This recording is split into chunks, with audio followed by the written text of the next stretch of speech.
Good evening. I'd like to call to order the study session for the City Council for the City of Wheat Ridge, Colorado for June 5, 2023. We have three items on our agenda tonight. Our item number 1 is Sustainable Wheat Ridge Update. Item number 2 is Waterwise Landscaping Regulations and Programs.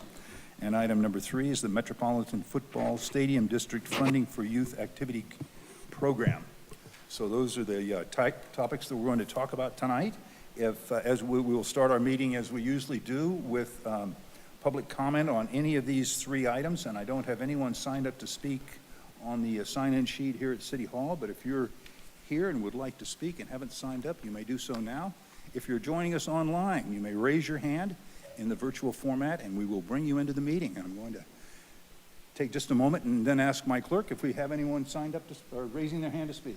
No, Mr. Mayor. Okay, it doesn't look like we have any public comment coming tonight, so we will move right into our number 1 item, the Sustainable Wheat Ridge Update. Now I'll go to our city manager, Mr. Guy. Thank you, Mr. Mayor. Mary Ann Schilling will do the introductions tonight, our assistant city manager. All right, I'm just going to turn her right back over to Mary Hester. She's going to be presenting with her Sustainable Wheat Ridge committee members. Mary Hester is a sustainability coordinator. If you could introduce your co-presenters.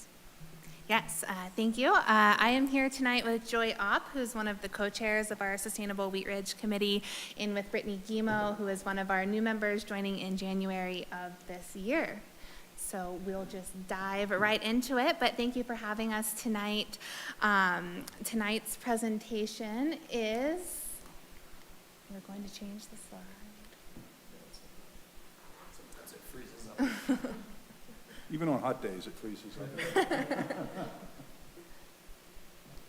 There you go. All right, thank you. So tonight's presentation is meant to be informational, and we will be giving an update on sustainability in Wheat Ridge, mainly focusing on staff and Sustainable Wheat Ridge's focus areas for 2023, as well as progress made towards the Sustainability Action Plan, and highlights from some of the programs that we have to offer.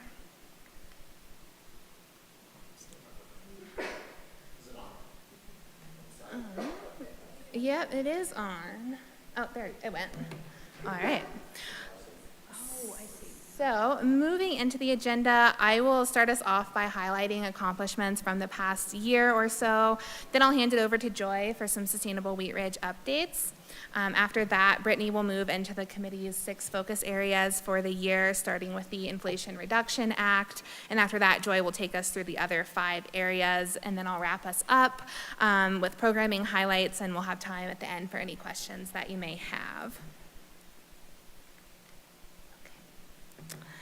So over the past year or so, Sustainable Wheat Ridge and staff have been able to celebrate several achievements. In October of 2022, the first citywide sustainability e-newsletter was published.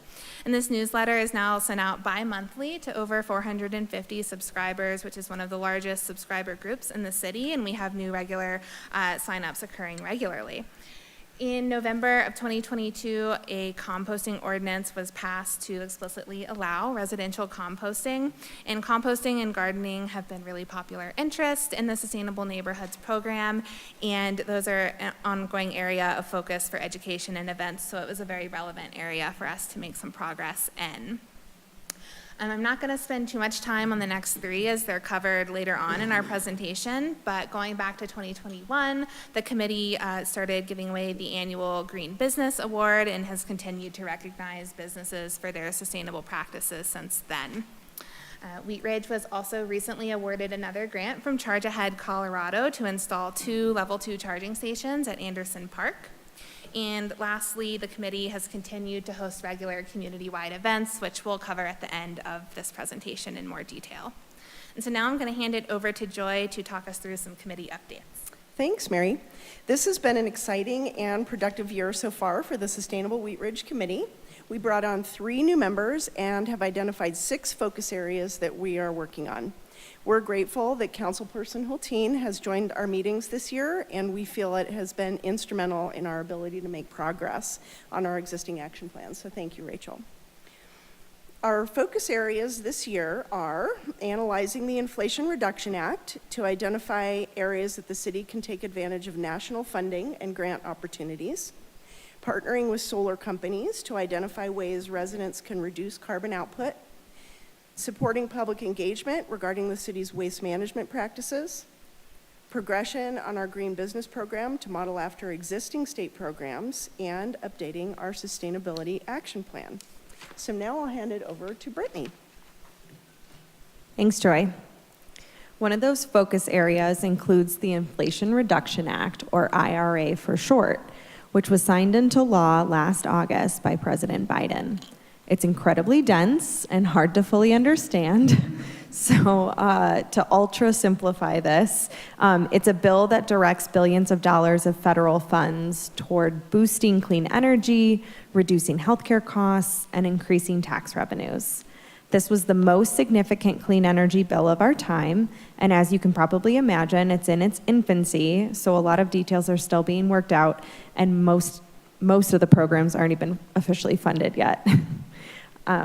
This bill makes federal dollars available to individuals, businesses, cities, and states.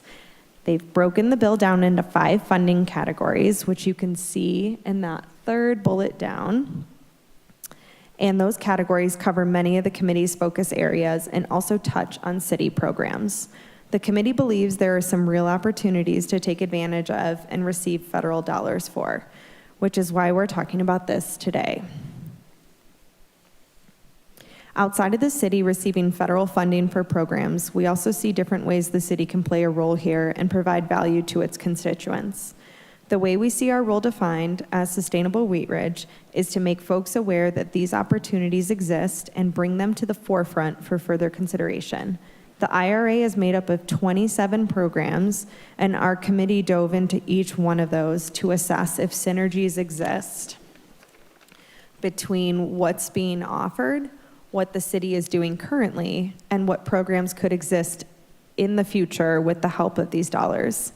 We identified 5 possible priorities that we'd like to investigate further with staff support.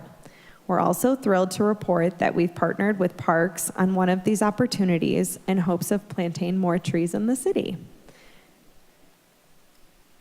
So that's a bit about the IRA and how we got here, and now I'd like to touch on where we're going from here.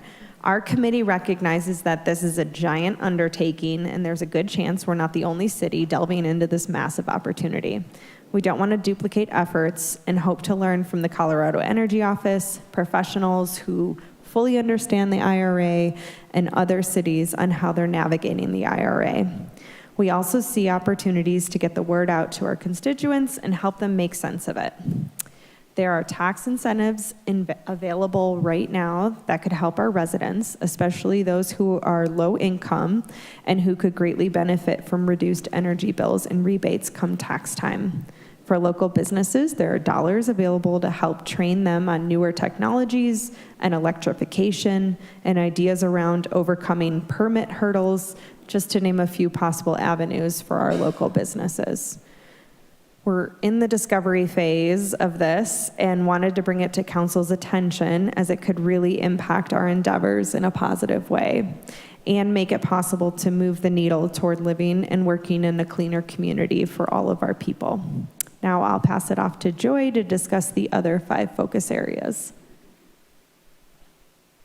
Thanks, Brittany. So we're going to start with solar.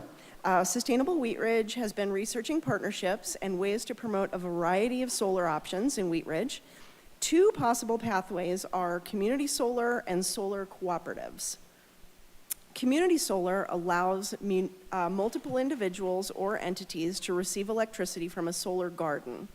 Residents who may be unable to install solar panels due to cost barriers, renting, living in multi-unit dwellings, or other reasons can subscribe to a community solar garden and receive credits for a share of the energy produced, sometimes even providing cost savings to the subscriber. There are a handful of community solar providers operating within Xcel's boundaries. Community solar is a powerful tool for expanding solar energy adoption in a way that is also equitable. Solar cooperatives are another way to expand the use of solar energy, providing solar panel installation at a lower cost to residents by bulk purchasing materials. It would be important to consider equity in this type of partnership, as costs would still apply to residents. However, low-income rebate programs are sometimes offered alongside this type of partnership. The committee has been exploring partnerships in both of these areas and will continue to do so. Sustainable Wheat Ridge also has plans to create educational materials to inform residents of what options are available and how to pursue them. Sustainable Wheat Ridge has continued to focus on carbon emissions reduction. Last year, the committee created an EV charging station location strategy, prioritizing locations in the city for EV charging. This was used to successfully apply for a third Charge Ahead Colorado grant for 2 level 2 charging stations at Anderson Park, which will bring the total to 6 charging stations as city properties available to the public.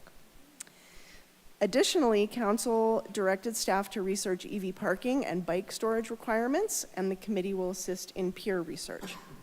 Like solar, this focus area presents an opportunity for additional policy and regulatory changes, which will be necessary in order to align with legislation coming from the state. Staff and the committee also see an opportunity to align emissions reduction goals with other major initiatives, including the upcoming comprehensive plan. Responsible waste management. Culminating several years of research by the committee, council recently awarded funding to implement a contract with HDR Engineering. This will be creating and implementing a public engagement campaign to better understand the public's opinions regarding waste management practices and potentially proposed changes in Wheat Ridge. Some changes could include a pay-as-you-throw system, a preferred hauler contract, districting, municipal hauling, and more. The project is anticipated to last 18 months, and the committee will support this project in an advisory capacity. Green business. The committee is also continuing to focus on green business and launching a green business grants program.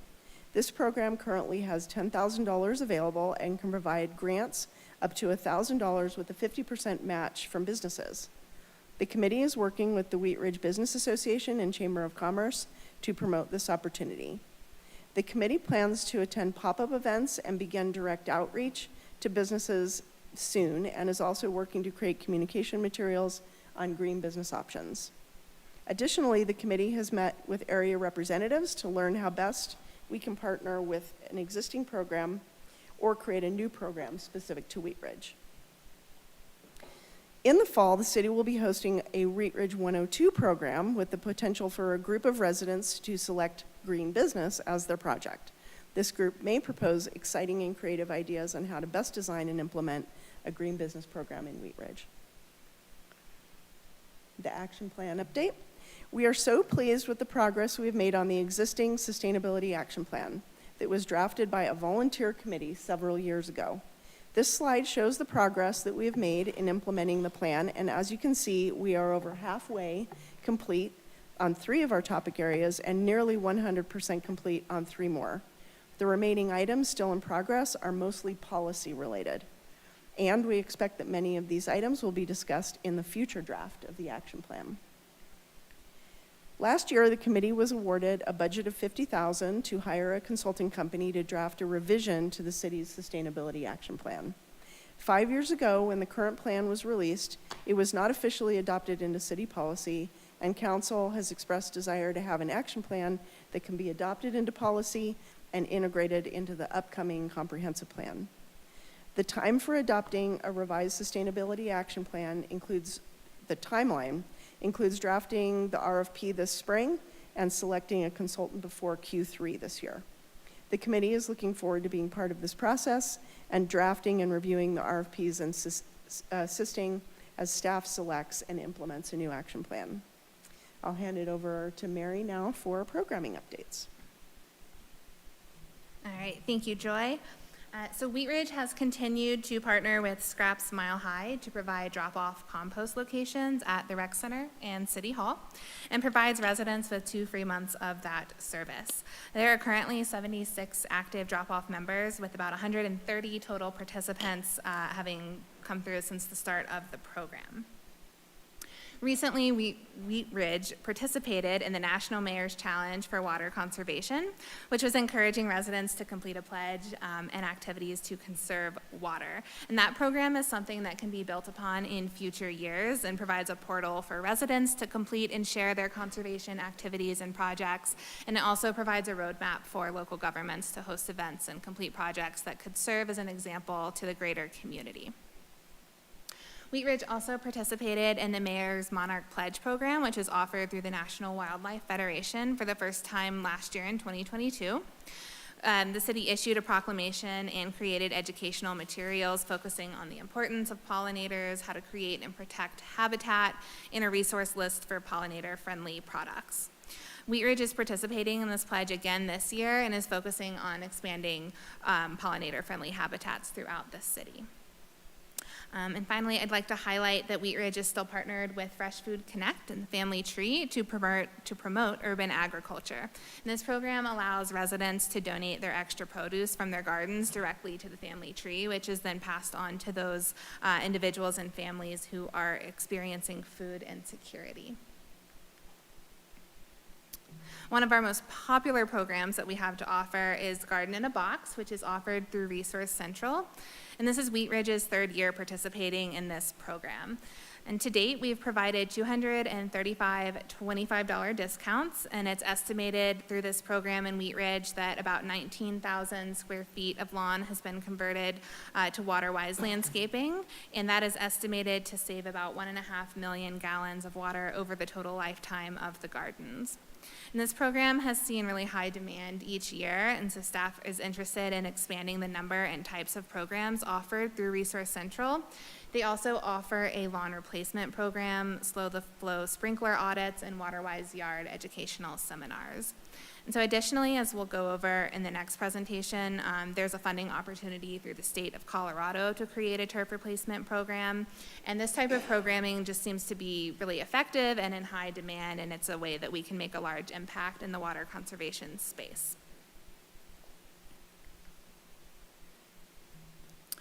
We also have the Sustainable Neighborhoods program, and right now we've got 4 neighborhoods in the program: Applewood Villages, Fruitdale, Panorama Park, and Paramount Heights. And we are working to recruit 1 to 2 additional neighborhoods to join the program. We've got applications open right now, and those are open until June 30th. And since 2020, when this program started in Wheat Ridge, the neighborhoods have held 115 events and engaged with 5,696 residents. So it's a really great way for neighborhoods and Sustainable Wheat Ridge, which has several members on the leadership teams for these neighborhoods, in the city, to make connections with the community and provide opportunities for learning and action, as well as leadership. Neighborhoods have held garden tours, they've created zero waste clubs, supported local businesses in numerous ways, and held several community-wide events, which again, we'll talk about that at the end of the presentation. And some notable projects that are happening in the Sustainable Neighborhoods right now: Paramount Heights and Applewood Villages are doing a preferred waste hauler program, and they've been successful. Paramount Heights has been successful in getting about half of the neighborhood to sign up for that program, and Applewood Villages, which is a much larger neighborhood, has had about 1/4 of their households sign up for a preferred waste hauler in the neighborhood. In addition to that, Paramount Heights and Panorama Park are both working to create native plant demonstration gardens in their respective neighborhood parks, and that'll provide some good visibility and education for the community on water conservation. And so I'll wrap us up by highlighting a couple of our community events. So over the past 2 years, over 67,000 pounds of paint have been diverted from landfills through our paint recycling events, and we're working on planning another one of those for later in the year. Applewood Villages has held an annual electronics waste recycling event for the past 3 years, and volunteers have been able to collect over 13,000 pounds of electronic waste to be diverted from landfills. And all of the 4 sustainable neighborhoods are in the process of planning another e-waste event for this fall. And lastly, I want to highlight our yard collection events, yard waste collection. Staff receives regular inquiries about how to responsibly manage yard waste, and so we're planning to increase the frequency of these events. These have been held annually since 2020, and we've collected almost 400 cubic yards of organic material to be sent for composting and diverted from landfills. So in total, almost 1,000 residents have participated across these couple of programs, and these are a great way to show the city's commitment to sustainability. And so with that, thank you again for having us all here tonight. And as a reminder, this was meant to be an informational presentation, but we're available for any questions that you all may have. Okay, well, thank you very much. A great presentation. I'll go with questions and go with Councilor Hulteen. Thank you, Mr. Mayor, and thank you for a fabulous presentation. It's just a privilege to actually be part of this committee.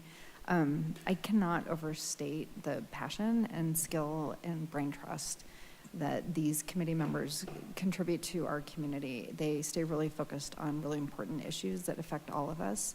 And what started as, I will call a scrappy collection of determined people that came up with our first sustainability plan. We now have seated on this particular committee people who are leaders in our state on building efficiency and transportation and energy use. And, I cannot overstate just what they bring to the conversation. But I really hope that their presentation also highlights that when they first started, there was just so much energy around programming because sustainability just didn't have a brand identity in our community. And they put so many hours into creating the first plan, but the amount of volunteer hours to actually engage our community and both community opportunities to participate, but also to understand, what does sustainability look like in our community? What are we doing to improve it? What can they do? And what I'm really seeing as an observer off council to start with and now seated on council, we're seeing more and more of our residents who are moving here. This is really important to them. And in fact, some of our new committee members haven't even lived here a year, and they've just jumped on to serve because this is important. So I just really want to call that out. And I also want to compliment city staff's integration of a very, I think, pretty ambitious plan with both policy and programming directives in it. Staff's done an amazing job of taking, what's important to the committee and making it happen. And that's consistent everywhere, but here it really, really shines brightly. And lastly, I just am excited that the Sustainable Neighborhoods Program is part of Wheat Ridge. For those not familiar with it, it not only develops sustainable practices at the neighborhood level, but the way the program's engineered is it actually builds civic infrastructure of neighbor to neighbor connectivity and just a sense of value and what's important at the neighborhood level. And that actually serves our city both from being more sustainable, but also having stronger civic infrastructure.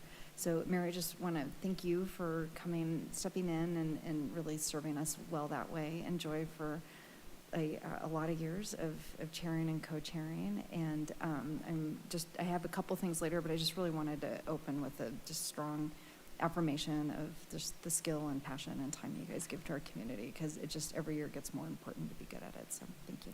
Thank you. Thank you. Additional questions? Council Mayor Pro Tem Stites. Thank you, Mr. Mayor. And I also, just to echo what Councilmember Hulteen said, I think that we have a lot of committees and a lot of boards and commissions and different things like that, but sometimes it's really exciting to see what you guys do because you really bring us a lot that we get to see, and it's a pretty constant stream of, we can see what's constantly going on, not only citywide, but in the neighborhoods. So I really enjoy our Applewood Sustainable Neighborhood Committee. They do a great job, but they do quite a bit, not only for the environment, but they do a lot to bring our community together, which is really great. It's something they did during the pandemic, was to bring in the food trucks, and that way people weren't driving and leaving the neighborhoods, different things like that. So definitely something I appreciate. As far as the neighborhoods go, you said that you had applications open. Have you had any applications yet come in for that? We haven't received any yet. We are actually holding a webinar tomorrow. We've got a couple people registered for that, so I'm hoping that we'll get some applications from that process. Yeah. Okay. Is there, I know you're looking for like 2 more, is there, are we kind of looking to have this kind of develop along with like our neighborhood revitalization strategy, the people that are going around and doing the neighborhood meetings? Are we kind of looking to develop those neighbors with that program as well? Not necessarily. I think it's a really good opportunity to get the word out for sustainable neighborhoods through like the Let's Talk programs and things like that. But we kind of let neighborhoods pick their own boundaries, and so they're not necessarily predetermined. But that's a really great opportunity for us to at least integrate and educate on the programs that are available. Cool. Well, thank you. You guys are doing a great job. Appreciate it. Thank you. Additional questions? Counselor Ohm? Thank you, Mayor. This is very comprehensive. It took me a while to kind of get through it. I would like, there's a couple small things that I would like to see. I won't point them out, but or I guess my question is, do you guys update stuff as some things change? Because there's a couple things that look like they need to be updated, small things. Are you talking about the Sustainability Action Plan, or? No, I'm talking about like where it talks about like the RTD route and like the trash. I know there's been some consolidation on the trash part. Like Pro Disposal got bought out by Waste Connections, I have. And so it's just some of those things, like, I don't know, is this a document that, like, you're updating? Because I'm kind of new to this process. Yeah, I think so. I think anything that's been created up to this point was kind of all done together back in 2017 and 2018. So it will be a good opportunity for us as we go through and update the action plan to make sure that we're updating just anything that has changed, and also figuring out how to consolidate and really make sure that as we kind of try and launch ourselves to the next level, that our goals and action items are feasible, they've been vetted by staff, and yes, updating anything that has changed would be part of that.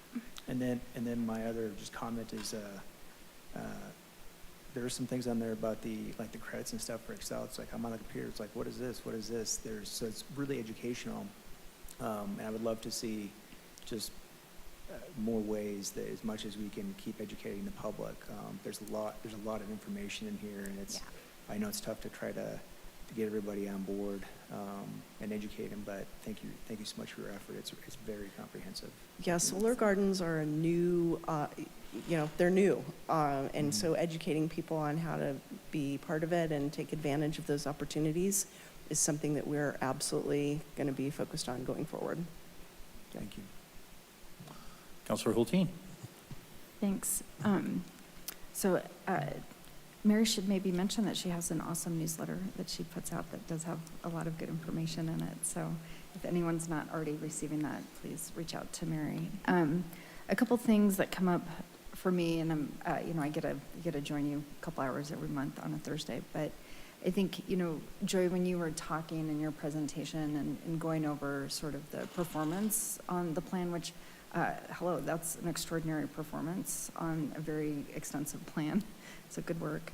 And you were pointing out that like a lot of the programming stuff, you guys really are at, over 85%, nearing 100%, and that the big things kind of ahead are a little bit more policy related. So I guess my first question is, as you're thinking about updating the plan, do you as the chair would just be sort of curious like what the thoughts are in terms of like policy focus? And I asked just because the successes you've had in the last year, you guys are bringing forward really good policies, and the capstone projects with like deep dives into complex federal funding is a tremendous service to the city. So I'd just be sort of curious like what the thoughts are on the horizon for like policy versus programming. Yeah, so the original Sustainability Action Plan was created by a group of volunteers and was never adopted as policy. So going forward, we want to work with the consultant to put together an action plan that council will approve and adopt. And I think policy changes will be a big part of that. Because as a community, as a city, we'll be able to make the biggest change through policy adoption, whether it's getting parking lots EV ready, new rooftops, solar ready, those kinds of things, updating building codes. Those are the kinds of things I think that we'll be tackling as we move forward to a new action plan. Awesome, thanks, I appreciate that. Add to that?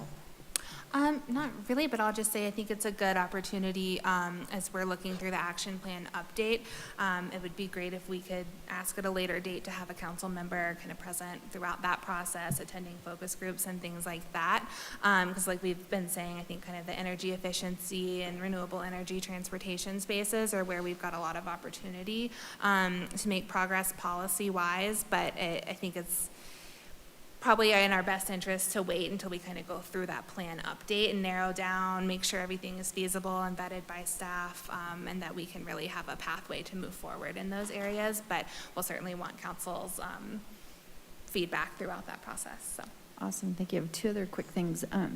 So we're all aware that the responsible waste management process is starting, and I just want to thank you guys for all the incredible research you did, and it probably saved us from a misstep last year on this, and so I think this is really important, and I'm just really excited that the city's got the communication infrastructure in place right now through its programs as well as the sustainable neighborhood programs, so that the engagement we get around, you know, what are the perceived issues and needs and concerns and ways that the city can hopefully, you know, improve that is just really helpful. So just expressing excitement. And then it dawned on me during the presentation, you know, the Fresh Food Connect partnership, it would be really great to, Karen, for that to have some partnership with Regenerate Wheat Ridge. Like the programs that we're doing there, we're reaching backyard gardeners in our community in a focused way. And so even if it's just having literature there, but you know, through the Regenerate programming, just letting those folks know that we have the partnership with Fresh Food Connects, I think really could serve a lot of people in our community. So Great idea. And I just want to point out how far we've come. So when this first conversation started, there was not a consensus on council that this was important work, and I think we've come a long way. And we used to all have plastic water bottles at the table, and I sufficiently have harassed people enough the last couple of years that we rarely see them, and it's just showing that, you know, it's the zeitgeist both at this table and in our community. So just thanks for steering us in the right direction. Thank you. Thank you. Additional questions? Councilor Hutchinson. Thank you, Mayor. Okay, the thing that I hear about the most is about the trash, okay? And has a consultant been hired?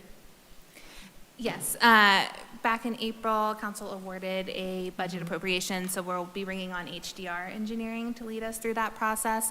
It's anticipated to last about 18 months, and we are having our kickoff meeting later this week, so should have lots of You are? information to come. Where is that going to be? It's just going to be internal with staff. Oh, okay. Yeah. Because I do hear a lot about that, and also, as I was reading in here, this is an issue that will go to the voters? Yes or no?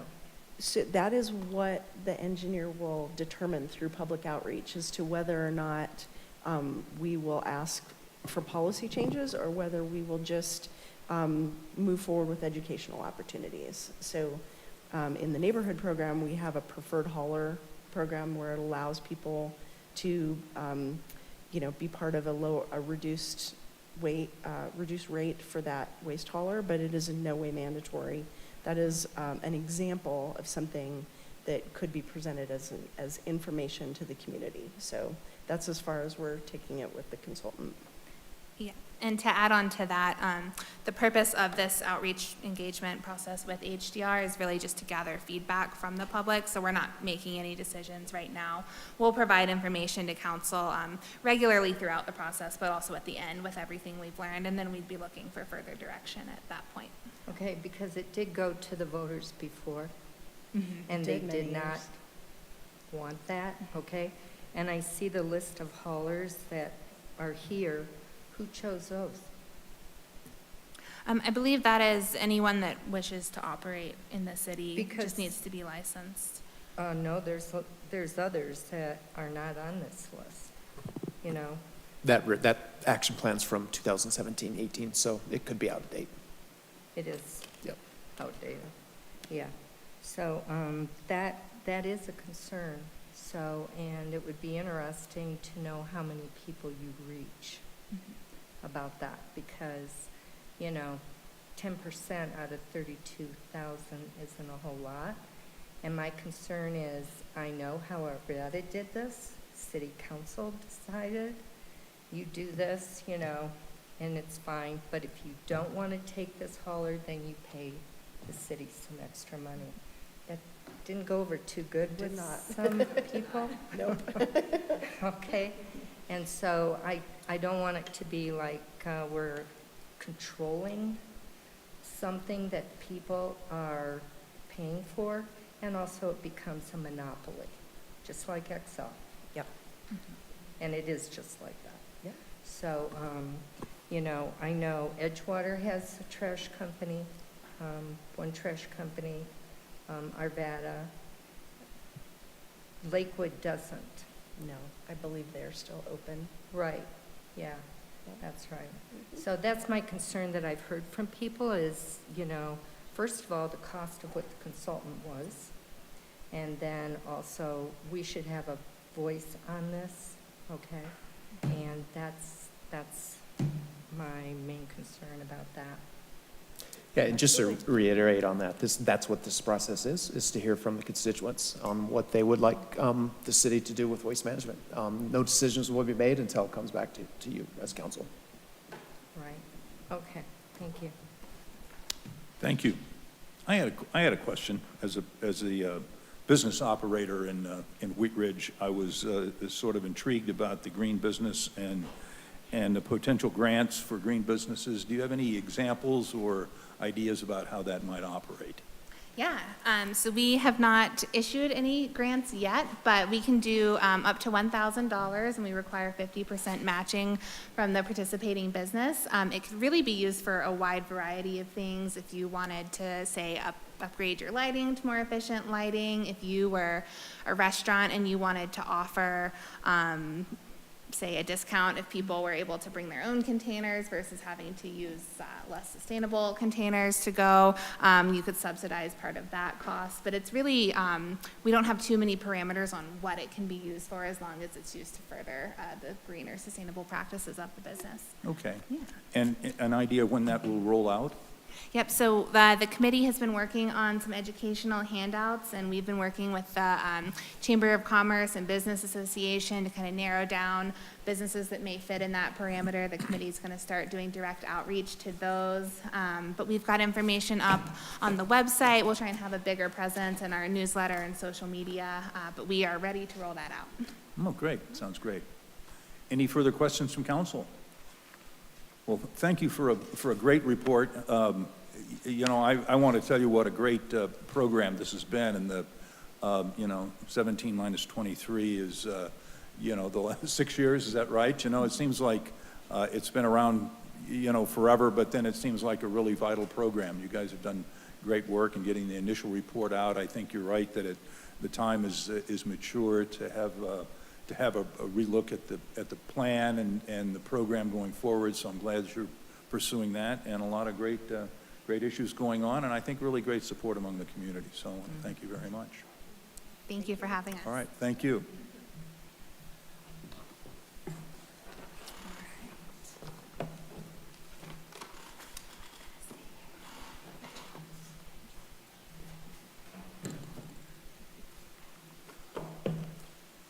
Okay, we'll invite our next presenters up. Do we have other people? We do. We have a big team. Okay. We have a big team. This is Another the, Wheat Ridge great team, as always. This is, We'll get going- everybody up here, I think. Going to Act 2, Yeah, get the ensemble, similar at topic, the but a table. little bit different. you know. Not sure who's going to introduce this one. Who's going to take Lauren? Going to introduce it when she's Thematically. ready? Well, I'm Yeah. going to do it first. Go ahead, you do it. We're going to go now to agenda item number 2. This is a water-wise landscape regulations and programs. So this is a really interesting program. Yeah. Mr. Goff, I'm going to go to you.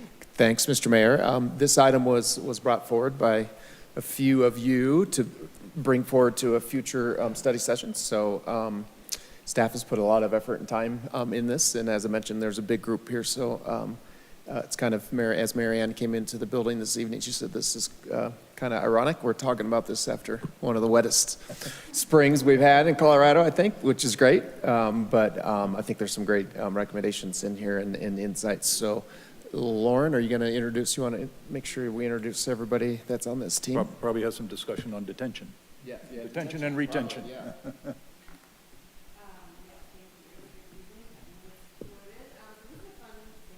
Presentation tonight, collaboration between our zoning division and sustainability.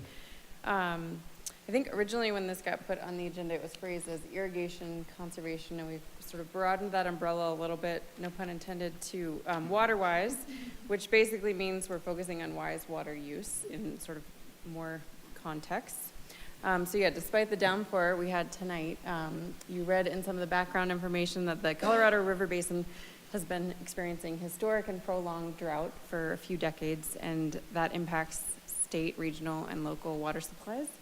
For that reason, water efficiency and conservation are really increasingly important topics in communities like ours, particularly here in the Front Range and the metro area. In Wheat Ridge, we don't control water. You probably know that because you get a water bill from a special district that is not the city, despite the Wheat Ridge Water District name, that's not the city. There are 6 separate special districts who serve us, all of whom get their water from Denver Water. To the extent that we want to embrace more water-wise principles in Wheat Ridge, we can't control the water supply, but we do have a few different tools that we want to talk to you about tonight. When we think about how we want to change behaviors, it's sometimes easy to simplify it to a carrot and stick approach, and we have tools in both of those categories. For tonight's presentation, we're actually going to flip the order that we presented in the memo. We'll talk first about how we're modeling, particularly in the Parks Department, modeling water-wise principles. Second, we can talk about a lot of the programming that you got a preview of through the first presentation tonight. Mary Hester is going to summarize those efforts. Those first two sections are really largely informational. We'll pause for questions, but we're not seeking any specific input. The third tool that we have is regulatory. So we can regulate in the zoning code what kind of plantings and landscape and irrigation systems are permitted or required, especially for new development and where landscaping is being changed. We've talked about what zoning is, what can you do and what can it look like, and that exists in the landscape codes. So we want to ask ourselves, what do we want to require people to do versus just incentivize, encourage, or educate them? As it relates to the regulatory framework, we do have a few specific questions that we'll be asking, so we can come back to you later with a code amendment. I think we will go ahead and jump in. I should have introduced, sorry. Stephanie Stevens, Senior Planner in Zoning Division. Janet Gassman is our Landscape Planner. Her position evolved essentially out of the Landscape Inspection Program that we started as a pilot program, I think 2016, 17 years ago.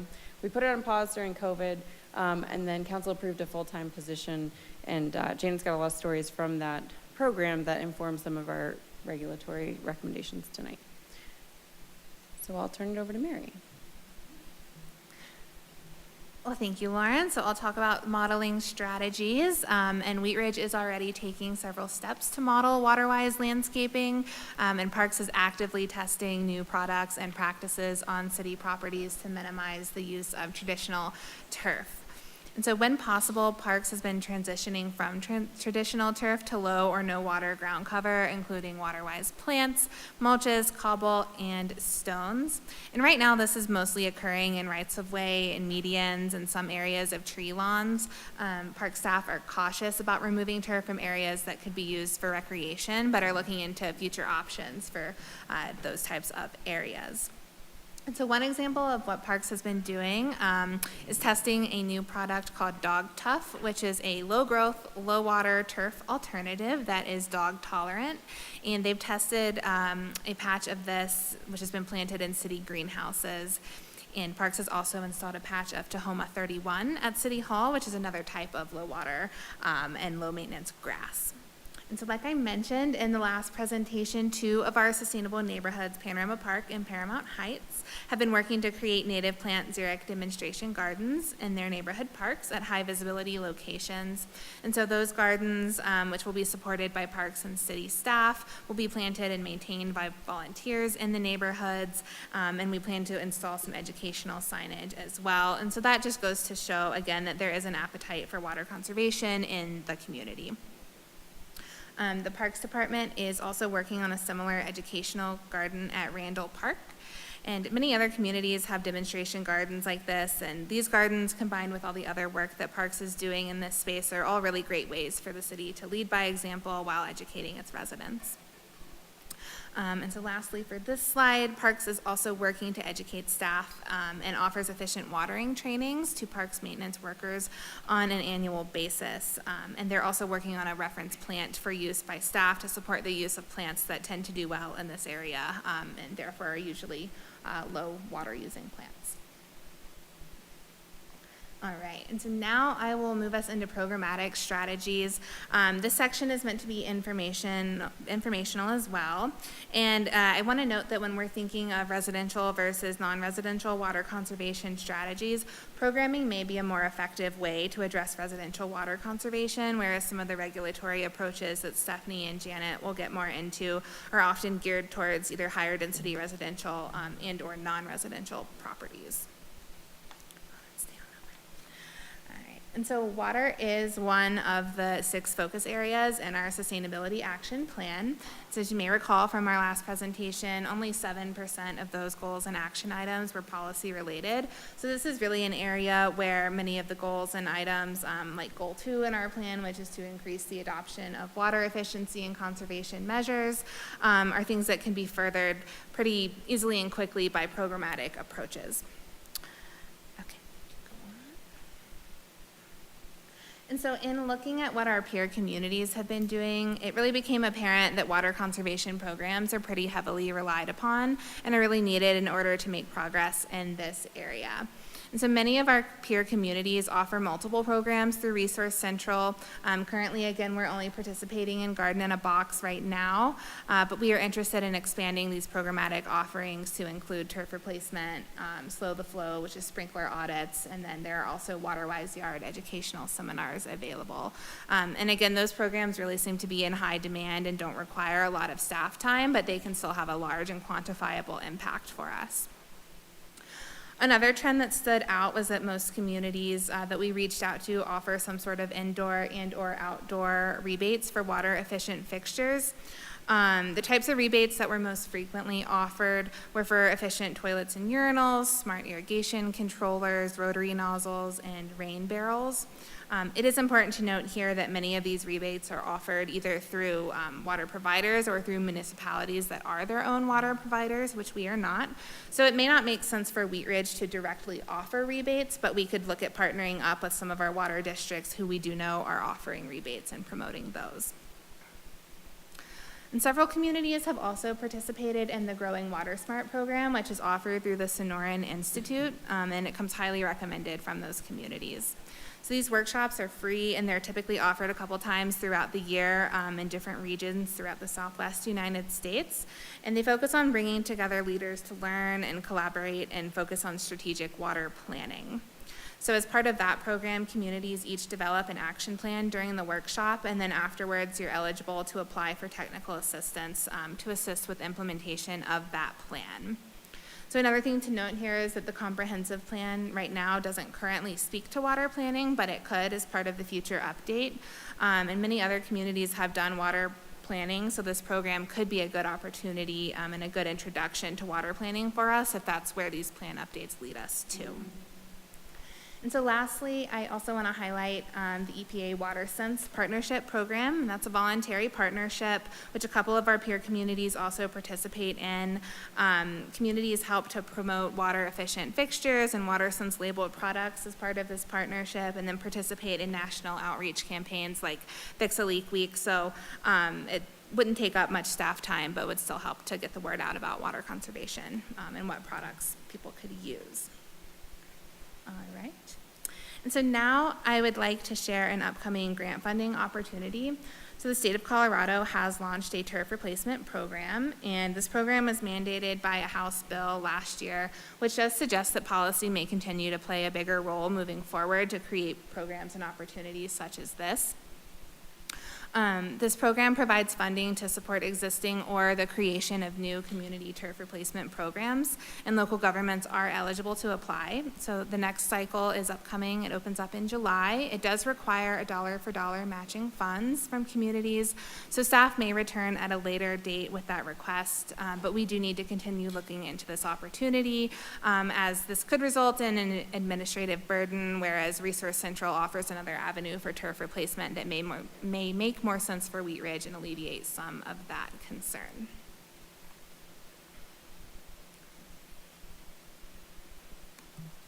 All right, so that was a quick overview. Unless there's questions, we'll just keep going to the regulatory part if that's okay. So this next section, Stephanie and Janet are going to take turns going through the 9 topics. So we outlined in the memo, sort of analyze our code through the lens of peer communities and best practice and our experience, to talk about 9 different topics. A few of those we're recommending amendments to. We are going to show on the slide a recommendation and the question, but we'll do all the questions and discussions at the end, if that works.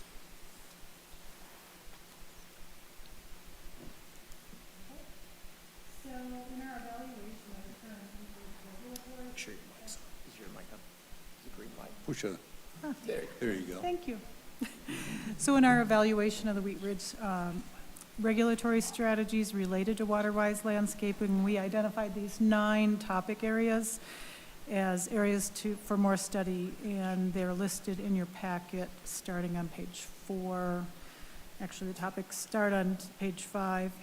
Each of these are currently regulated by code or policy in Wheat Ridge, and we will provide you with a quick summary of each topic and kind of a review of peer trends, and then outline staff recommendations related to each strategy. So topic number 1 is highlighted, irrigation, the one that started this conversation. Current code requires a functioning irrigation system for all new landscapes and for all types of land uses in Wheat Ridge. Irrigation systems are to be zoned according to specific water needs, and they are to coordinate with any restrictions imposed by the governing water district, of which Wheat Ridge has 6. The code includes an ability to waive this requirement for landscapes with an approved xeriscape or water-wise plan. In practice, irrigation is always recommended, particularly during the establishment period of a landscape and permanently for trees in the landscape. Staff believes that the current code appears adequate to address irrigation for both traditional and water-wise designs, and are not recommending any major changes to the irrigation portions of the landscape code at this time. As a reminder, we will make the recommendations per the slide, but we have time to discuss them and address any questions at the end for each topic area. So the next one is artificial turf. Interest in artificial turf is increasing in both residential and commercial landscapes, likely due to perceived savings in maintenance and water use. However, artificial turf is currently prohibited per code, and we established an administrative policy in 2021 allowing its use on non-residential sites in limited circumstances, such as playing fields, putting greens, and outdoor seating areas. However, artificial turf areas do not count towards meeting that overall landscape requirement. Staff is recommending codifying the artificial turf policy to allow the limited use in specific contexts, such as those outdoor seating areas or gathering areas, for multi-unit residential and commercial contexts. And we're also looking for direction from council about whether there's interest to allow limited use of artificial turf in low-density residential properties. Some of the perceived benefits of artificial turf are lowered maintenance time and costs, no requirement for water or sunlight, and the ability to choose the blade length. However, there are drawbacks to the product as well, such as high initial cost, difficulty to recycle, and the potential negative environmental impacts of the material. Staff is going to be seeking council direction on whether or not to allow limited use of artificial turf in low-density residential contexts.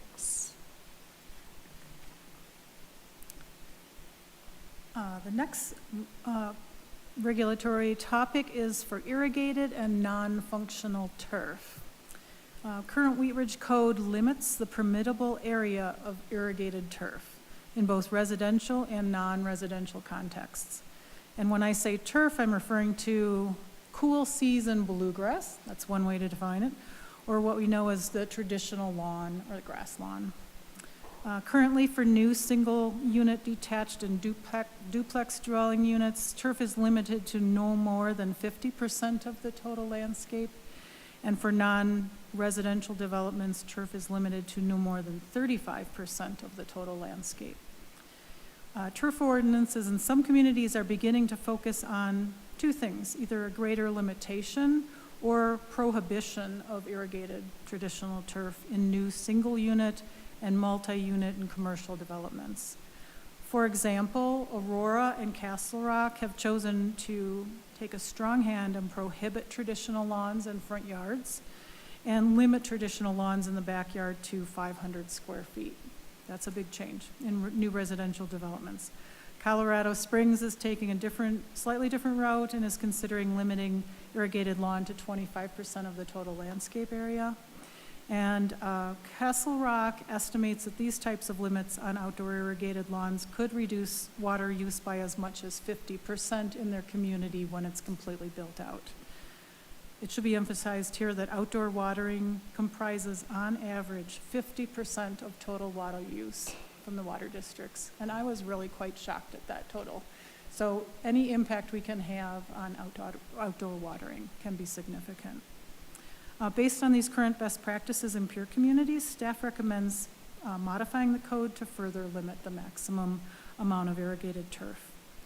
Then in addition to lowering overall turf coverage, there is also a move to eliminate what we refer to as non-functional turf. Non-functional turf, one easy way to define it is that it's turf that is rarely stepped on other than to mow it. And it's also turf that is not used for activities, sports, or community events. Examples of non-functional turf areas include things like parking lot islands, street medians, amenity zones, and detention ponds that aren't used for recreational use, and any landscape strip less than 8 feet in width. So staff is recommending modifying the code to limit non-functional turf in commercial and multi-unit developments at this time. The next topic area is landscape specifications.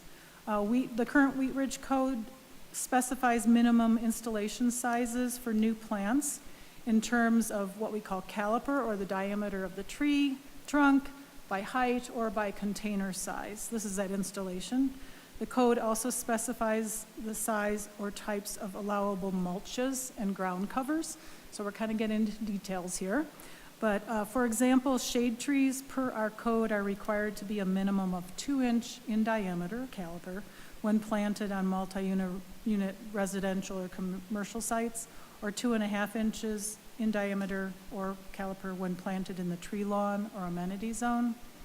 However, city staff, in discussion with them in the Parks Department, they prefer to plant trees at 1.5 to 2 inch in caliper diameter, because in the right-of-way and in park sites for a quicker adaptation and adjustment to the transplantation, and they tend to grow quicker because they can adjust more quickly. Code requires a 5-gallon, another detail, but requires 5-gallon pot size for things like shrubs, and actually says, I believe, for grasses. In practice, 1-gallon plants are readily available, they're adequate, and they adjust more quickly to transplantation, particularly when we're talking about water-wise landscapes and xeriscapes. And so we'd like to consider allowing that in our code. In addition, xeric and water-wise gardens require a new way of thinking in terms of mulch and ground cover. Traditional shredded bark mulches are giving way to stone and crusher fines and cobble, and what Denver Botanical Garden loves, a product called squeegee, which is just the craziest name, but that's what it is. And it's just a very small stone, almost pebble-like, mixed with sand that allows growth for perennials and water-wise plants while minimizing weed growth. So based on current best practices, staff is recommending revising the specifications to accommodate the smaller plant sizes, the new products, and the move to xeric and water-wise planting practices.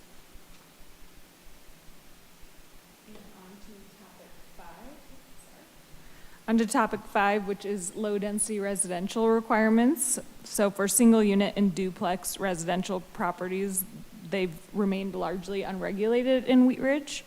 Our code simply has requirements for front yard landscaping, a total lot area of landscaping, and no more than 50% of sod or irrigated turf. So for these low-density uses, programmatic strategies have been well received, as Mary has previously shared, and there may be challenges to enforcing more stringent requirements. However, staff is receiving a growing number of calls through our planner of the day and building department inquiries asking for requirements or direction in renovating existing residential landscapes, and the code provides little guidance. This is particularly true for those interested in establishing xeric and water-wise landscapes. So staff wants to support a move towards xeric and water-wise landscaping and recommends clarifying the options, process, and regulations for residential properties. Okay, the next topic area is what we're calling non-living landscape materials.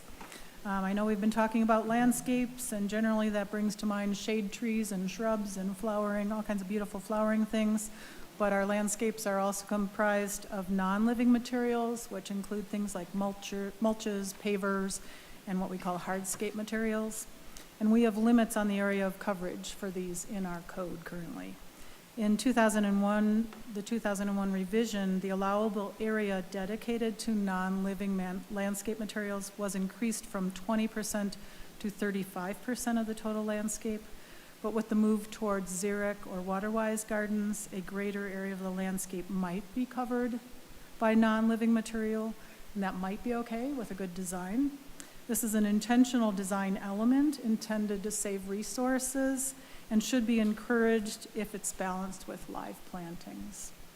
To further accommodate this move towards xeric and water-wise landscaping, staff recommends increasing the 35% limit on non-living material in all districts. And topic number 7 is water-wise design. We're finding in the research, it's been an interesting project to study this topic in preparation for this study session. Some landscape ordinances that I've seen are requiring the use of water-wise or low water-consuming landscape design or practices, and more are encouraging it, like Wheat Ridge is. For example, Arvada encourages the conservation of water resources through efficient irrigation practices, through appropriate plant materials and regular maintenance, while requiring that low water plants be used for at least 75% of the landscape for commercial and new development. Lakewood requires a drought-tolerant landscape plan as part of the overall landscape scheme. I found it difficult to find exactly how they regulate that, even though it's required. That gets into a little more complicated conversation. But communities even our size are starting to discuss this as a topic. So staff is seeking council direction on whether you'd like to require or rather than encourage water-wise design for new development. And then in addition to complying with code, we also have the streetscape design manual, which multi-unit residential and non-residential sites are required to comply with. The manual establishes standards and guidelines for corridors within the city, and with regard to landscaping, specifies such things as location and spacing, size, form, plant selection, irrigation, and maintenance. The manual also contains a list of recommended trees and shrubs based on plants' ability to adapt to difficult urban conditions. And while specifically designated for plantings in the public right-of-way, the manual has become a useful reference for design of private properties throughout the city as well. Plant varieties are continually evolving to address the specific conditions of the Colorado landscape. The recommended plant list in the streetscape design manual is periodically updated administratively to reflect these changes and will be updated subsequent to this amendment process. So no specific direction is requested at this time on the streetscape design manual. And then our last topic area has to do with landscape maintenance. Current code holds developers and any subsequent property owners responsible for regular maintenance of the approved landscaping, and this includes weeding, watering, fertilizing, pruning, replacement of dead material or diseased plant material. The city's landscape inspection program, as Lauren mentioned, was established in 2017 to ensure compliance with approved plans. I came on last year to take that project on. It's actually been a lot of fun to work with. And through this program, we have learned a lot of things. Well, I have. I've learned that owners are interested in making site changes to make their landscape more sustainable, water efficient, in addition to beautiful. Rather than strictly focusing on approved plans, staff sees an opportunity to encourage water-wise renovations.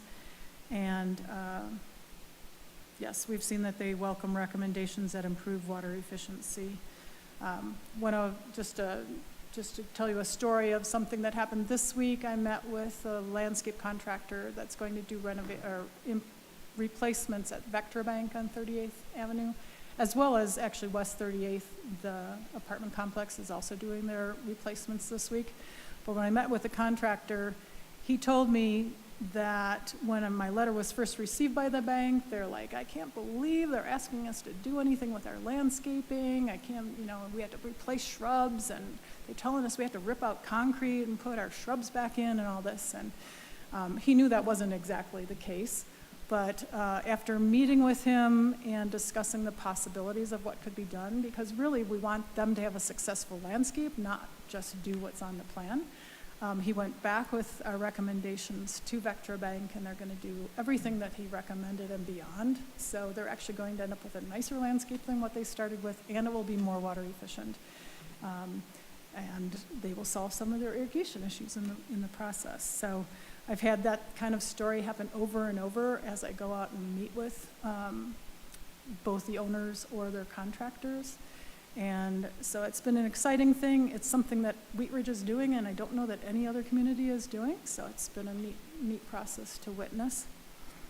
So based on these kind of experiences, we don't expect any significant pushback from if the landscape regulations are updated to encourage water-wise and allow water-wise improvements. And with the growing interest in water-wise landscaping, staff recommends that the code be updated to include a process for amending landscape plans when plants have not fared well, or where a xeric or water-wise design would be appropriate, or a water-saving change.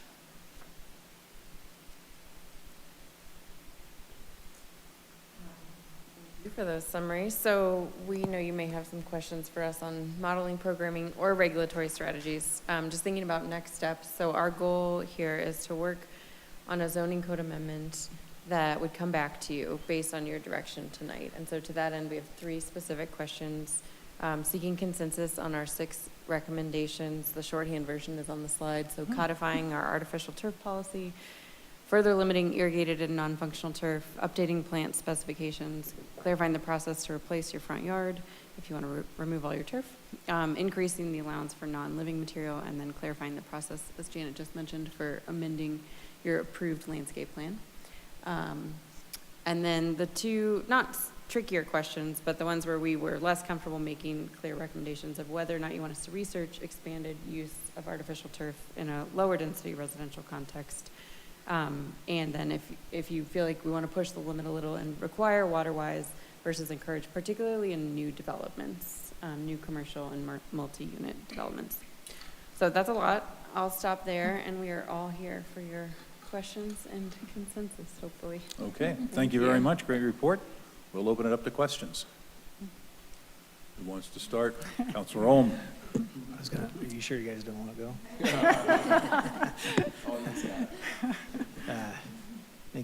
Thank you, Janet and Stephanie and this is something I've been looking on the agenda list, and I was like, yay, it's Christmas. I was very excited for this. Thank you. And yes, it's a tough message, when we see all the rain and precipitation, but this is about, thinking about our future, and I support development, and this is just saying that we want to allocate the money that's going down the drain into the development so we have housing for us for a long time. So I'm going to scroll down. I made a couple comments I'm just going to go one by one. On the irrigation, as far as not having irrigation for the xeriscape, I would not recommend that for a couple of reasons. We need to have that drip irrigation because in periods of drought, Denver Water, who provides a lot of the water, they'll have different steps, different actions. They'll say you need to start turning off water to your turf, and when you do that, your trees are not going to get watered. And sometimes if you do a project in Aurora will actually have you do a separate zone just for the trees. And so the only time I would recommend that you not have water is in something, say like a park. If we're going to put in some xeric rabbit brush in Prospect Park, it's not going to be feasible to run drip lines in the maintenance of that. And I would strongly recommend, yes, that's just going to have to be hand water till establishment. But I think typically on all the commercial and any other type of facility, we definitely need to have permanent irrigation. You can always turn it off. You can always turn it down, but it's a lot more costly to come back and put that in. And then on the artificial turf, my only thought on that, I'm not against artificial turf, but I just want us to be cognizant of artificial turf is kind of like carpet. And so when you put it in proximity to a tree, the tree grows, there's roots, it starts pulling it, it's a big mess. And I never want our community to end up with a bunch of artificial turf just going to the landfill because it wasn't thought through.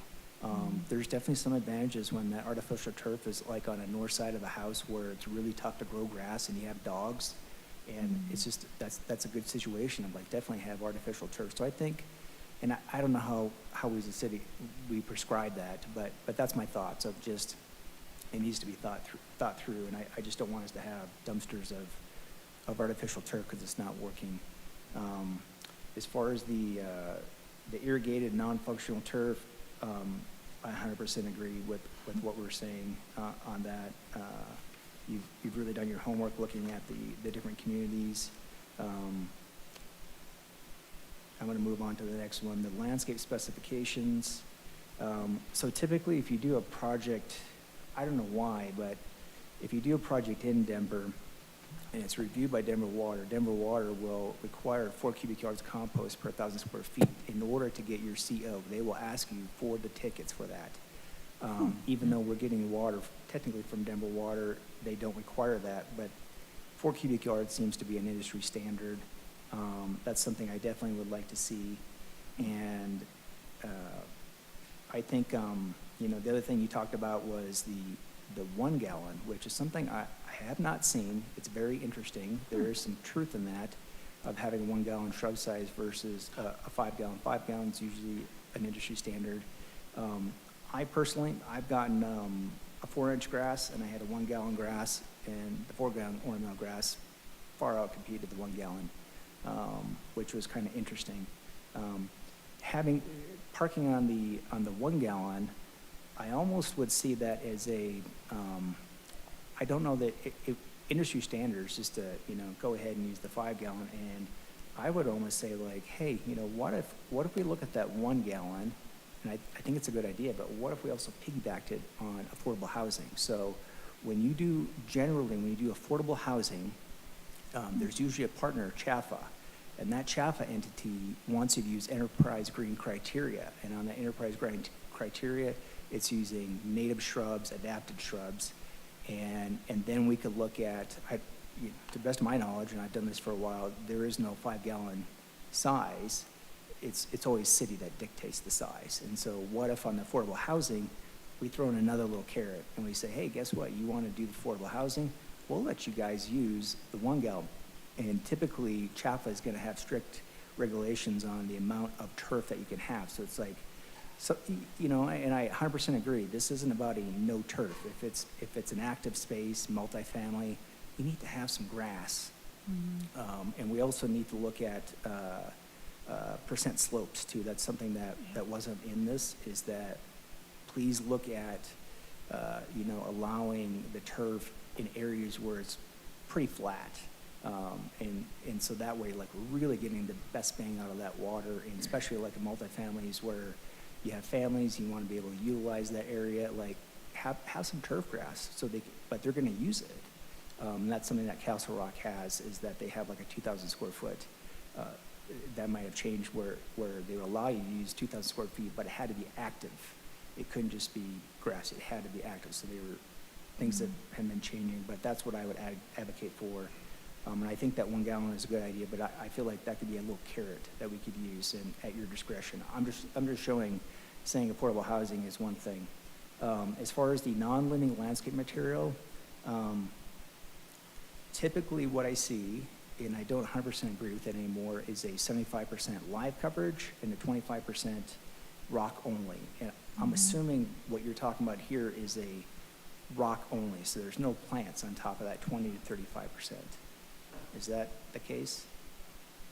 Or You're saying, are we suggesting no plants?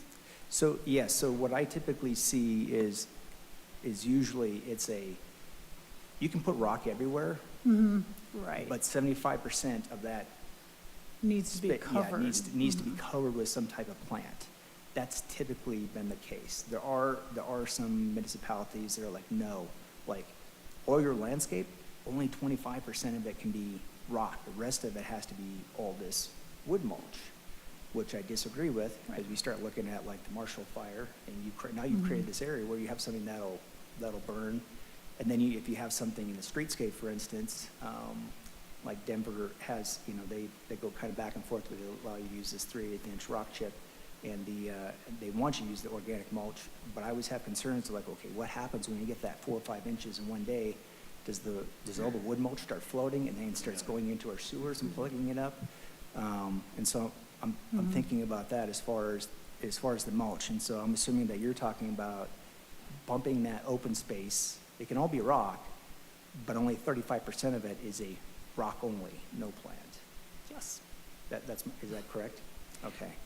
And one of the things when you mentioned the EPA water sense, there's a video out there called Lessons Learned, because back in the day, Southern Nevada Water Authority, they had the $2 rebate for turf, and people would literally just black plastic over their turf, throw a rock on it, and where's my $2? And California was experiencing that. And so I'm in favor of having more open area, just so long as we have a little bit of a crafting of, like, it can't just be, here's a big swath of nothing. It needs to be a little artistic, I don't think it needs to be super prescriptive, but you may need to take a look and make sure that we have enough plant quantities to kind of make that work. And then I think that's probably it. I know I talk pretty fast, but I'm very enthusiastic about this. This is great. This is this is not a small step. This is a big step forward. And I think this will really kind of get us aligned and hopefully push us further down the road of we're being water conscious, and we're saving that water so that we have it a lot longer. Because there's been some communities in Colorado in the past year that they've run out of water. They had to stop building permits. It was a mess, and I think I know we can do a lot better than that. And I really appreciate the city support. And that's the other thing I really want to talk about really quickly, is that you can have council that says, I really want to see this in the study session. Then you have staff that does their homework, and then it becomes that ordinance, and that's the code. But where it's fallen short, and I'm not going to name the municipality that I've seen, is that you have this beautiful ordinance, but then the staff doesn't really 100% buy in, and they kind of get a little wishy-washy on it. And so, and then beyond the staff, you have to have that maintenance of, that everybody buys in from the top down, that they're all behind it. We're all moving in that same direction. And if we don't, we're all stakeholders. And if we don't all have that buy-in, it just doesn't work very well. And so, do what you guys need to do, but I just really want everybody to have a buy-in and an understanding, like, this is really what we're trying to do, is we're trying to save that water, but we need support from everybody, from the planners and the staff and the maintenance people, everybody, whether it's the city's maintenance people or it's the private, it's like, this is what we're trying to do, and we all have to be on that same page. So, sorry about the grandstanding, but I'm very passionate about it. Thank you. Thank you. Additional questions? We'll go with Councilor Hutchinson. Oops. Thanks, Mayor. As far as irrigation goes, I see a lot on this policy about require. Okay, so what about, okay, as far as the irrigation goes, there's no rules for people who own wells. So they can water whenever they want, and that isn't okay, because that's still everybody's water. So Denver Water doesn't have any regulation. Oh, they can do whatever they want. It's the very same as commercial. I can go down the street and I see watering going on and it's raining. Serious? There's people in the businesses. Hello, where are you? Okay, who do you report that to? How come? I've seen that at Crown Hill Cemetery. Okay, it's raining and it's these huge spigots are going and everything like that, you know, and they might get their water from the irrigation ditch or whatever, but come on. And, you know, I think there should be rules for people who own wells. If other people who get city water have to have some regulations, okay, don't water in the middle of the day like I do see people that have wells, well, you know, whatever. And then they dry up and then they complain because they don't have water or something. That needs to be addressed. Everybody should be treated the same. Artificial turf, it depends. I know that's at Wheat Ridge High School and things, but there's a thing about artificial turf, and it does depend what it's used for. Regular grass, like if somebody gets hurt or something, okay, and they bleed, it goes down into the ground. It doesn't with artificial turf. And there is an incidence of MRSA, community-acquired MRSA, that can be from artificial turf. And so that is a real thing. That's a concern that I have always had about that. And then as far as irrigated and non-functional turf, trees will take the water before grass anytime. So their roots go all the way out to where the ends of their branches are.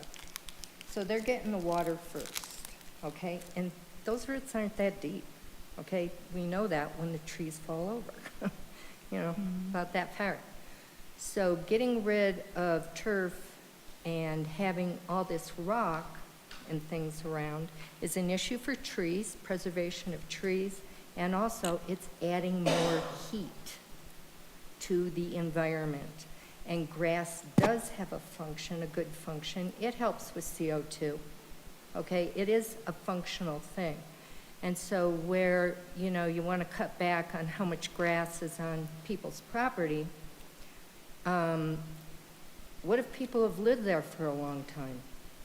Okay, you can only have 25% now and you have to get rid of this and stuff. People have had fields. They don't do anything to, and the grass, it just grows, you know, that kind of a thing like that. It's like garden by nature instead of all this planned stuff. At my house, what do? I pull out things. It just comes up because it's an old property. It's not like new soil that doesn't have a lot of what farms used to have and things like that.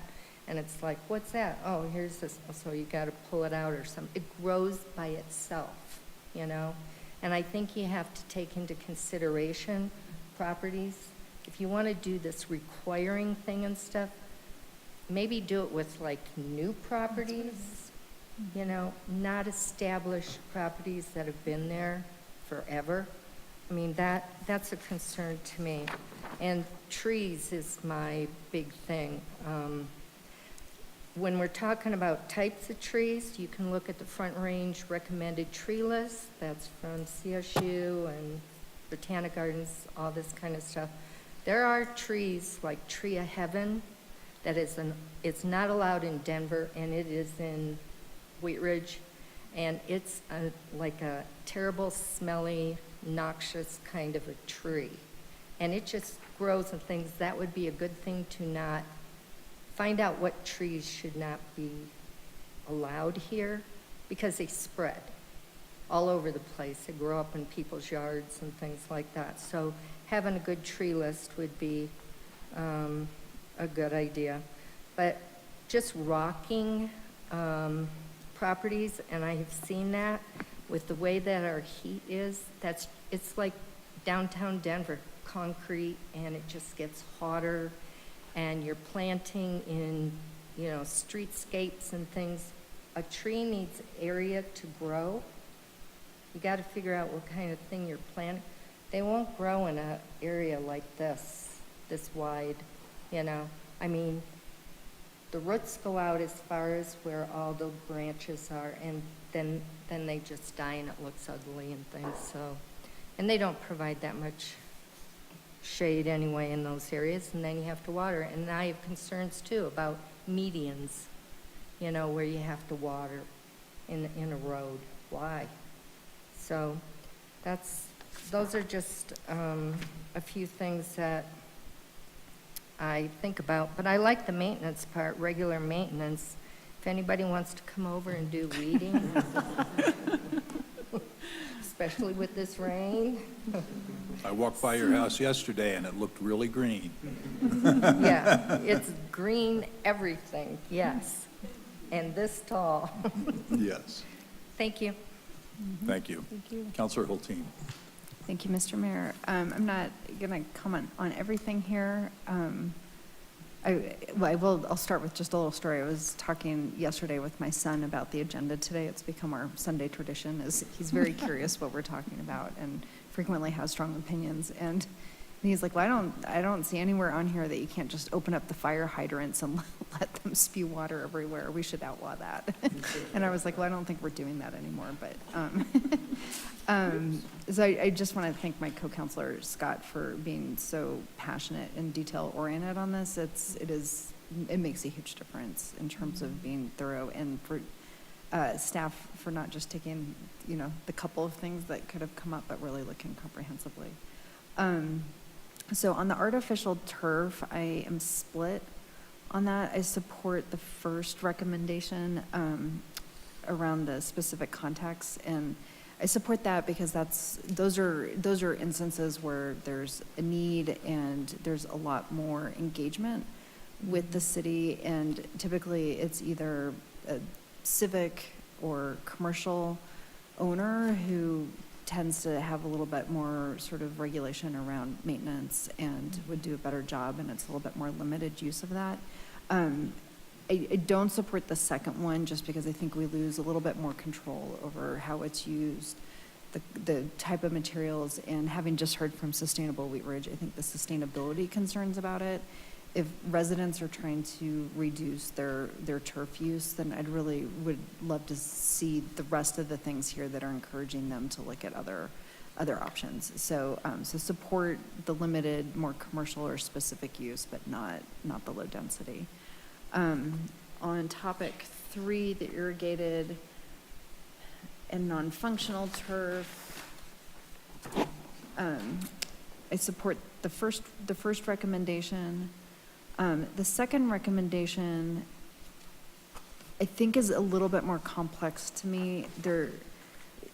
There's a couple churches in my neighborhood, and one just has a beautiful lawn that our neighborhood actually uses. We're in a park desert in my neighborhood, and the church has been really open about the lawn is for the community to use, and our community values it. There's another church just a little east of the one with the big lawn that has that kind of more strip lawns.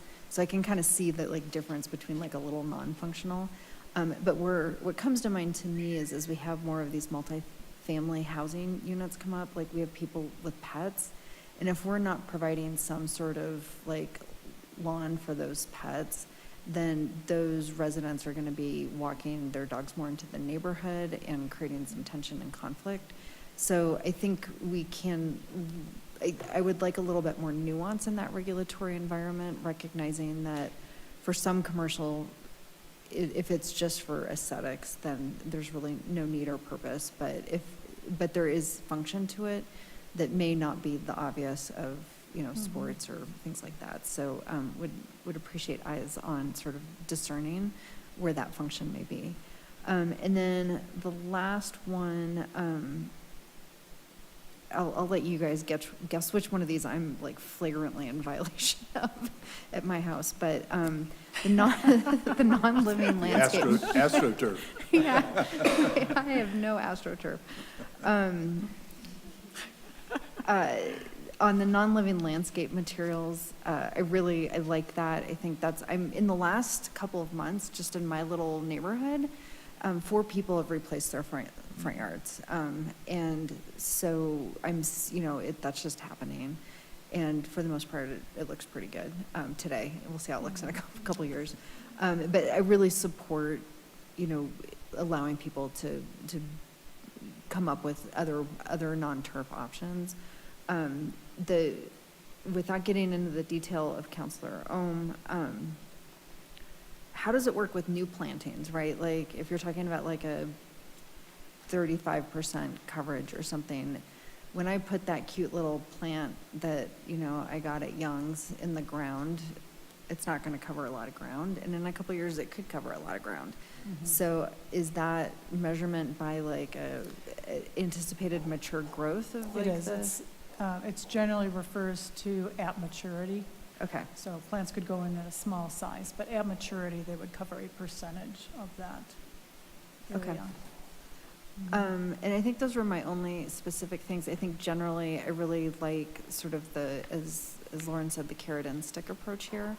And I think there's a lot of places where we do have more control and we should exercise that and we should really be aggressive with that because those are places where we have a lot more future impact. And then in residential areas with people who are interested in reducing their turf, I think, ways that we can support them and encourage that and get rid of regulatory limitations, but not let them have artificial turf.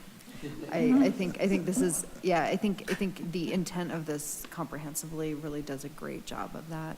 And I think policies like this will make a difference for, the near term and the long term. I think future generations need us to be thinking about this, so thank you. Thank you. Mayor Pro Tem Stites.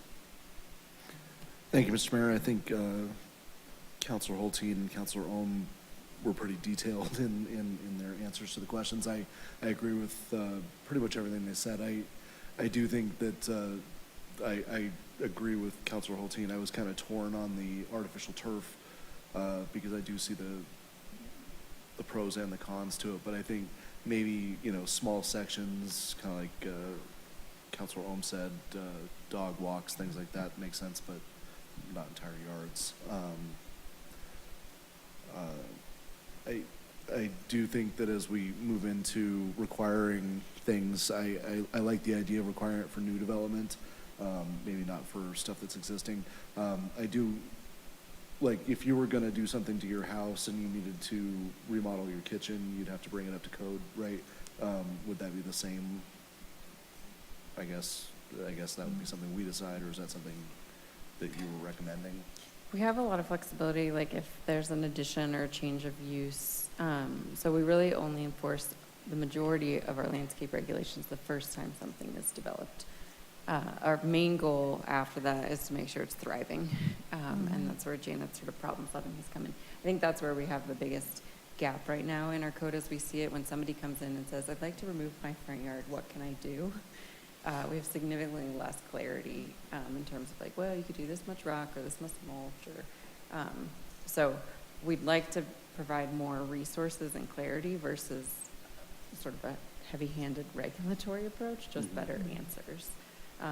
because again, the sort of regulatory approach to your comment earlier really comes in the first planting when it's new. Okay.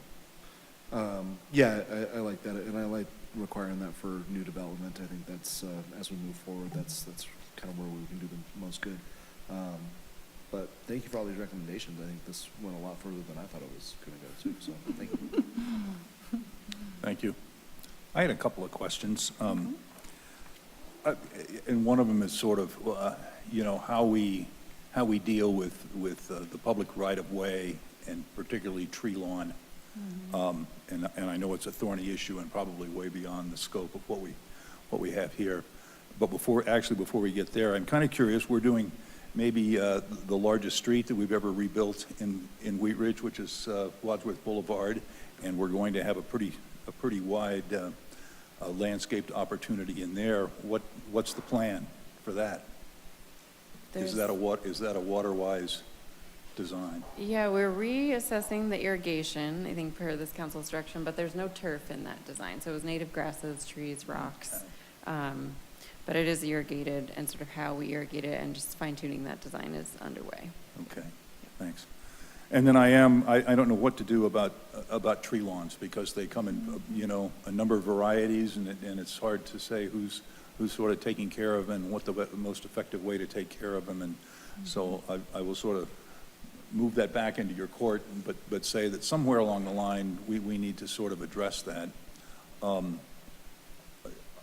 I have a large lot, and I've got a large grass area and a big garden area, and Mary and I were looking at the grass area the other day and thinking about, well, you know, because we've experienced in my walks a lot of neighborhoods putting in xeriscape, and it looks really good and done real well. I never would have thought to go down and get a permit to do my landscape. So if that's something that we're thinking about, I think that's a real question that we need to address, and I can see, you know, on the initial build out that you would do that, but I think it would be really problematic to sort of, and maybe we're able to develop guidelines to advise people on how to do that, or, you know, so if you're going to do it, this might be a good way, and these are good resources to go to achieve those ends. Sort of funny story on the AstroTurf. The house across the alley about 2 years ago, they tore out the grass and put in AstroTurf. So the new owners have bought it, you know, this spring, and you know, a month or two ago, they tore out the AstroTurf and actually put a dumpster next to the house to put it in. And the folks apparently across the street saw it and liked it, so they took it out of the dumpster and have now put it in their backyard. So it goes down the first time pretty well. The second time is sort of its installation is significantly more challenging when you have to recycle it. But it did recycle so 4 ways. But anyway, I think that was sort of all I had to do. This is a great topic. I think we're sort of fortunate in not that we don't have our own water utility in Wheat Ridge, but we're certainly responsible for the water that we use, and I think that we need to really move this, up into the consciousness of all of our residents here. So, do we need to sort of do we have any more questions, or do we need to generate a consensus, Councilor Ulm? Yeah, I just had one question Yeah. for Lauren. So I guess, and the mayor kind of brought this up, so generally speaking, this code, is this for primarily new development? Or is this hey, everybody in Wheat Ridge, you're now gonna have to pull a permit if you need to do your residential lawn or something? Yeah, that's a great question. So I think generally it's for new development that we would see through a site plan review and a landscape plan. The comment about the permit is a good one, and what I think of in that context is fences. So we have requirements in the code about fences, but no one's required to get a permit, and almost every residential yard has a fence. And a lot of the reason for that is people sort of see what is the norm of the community, and the outliers from a landscape standpoint in our community are the few that put artificial turf in the front yard or fully rocked the front yard, where it's like, not everybody's doing that, maybe for a reason, right? We see those same outliers when somebody builds a fence too tall, maybe in the front yard, and there's a lot of peer reporting that comes out of that. So I think our intent would be that most of these regulatory changes would be assessed through a landscape plan as they currently are, multi-unit in commercial context, and then the guidance we could provide in terms of allowances for residential front yards really becomes more of a resource, not a permit, in the same way that we do for a lot of fencing queries day to day. Thank you, and that was kind of my assumption, that I was not trying to pick a fight with all my neighbors of, hey, you know, I have turf in my front yard, and I'd love to get rid of it, but it's neither here nor there. But I don't know if that helps Councilmember Hulteen as far as like the church has existing grass. No one's gonna, staff's not gonna go and make them rip it out because we have a new code. That's not the intent. It's for new development. Thank you. Councilor Hutchinson, did you have your hand up? This might go back to the previous thing we were talking about, but the gardens that's going to be at Randall Park, okay? I understood it was supposed to be a community garden, like the Happiness Garden, like where you grow food and things like that. Is that right or no, or is it just supposed to be for native plants, or? I think we're doing both. Yeah, it's still under design, but there'll be community garden and education garden. Okay, thank you.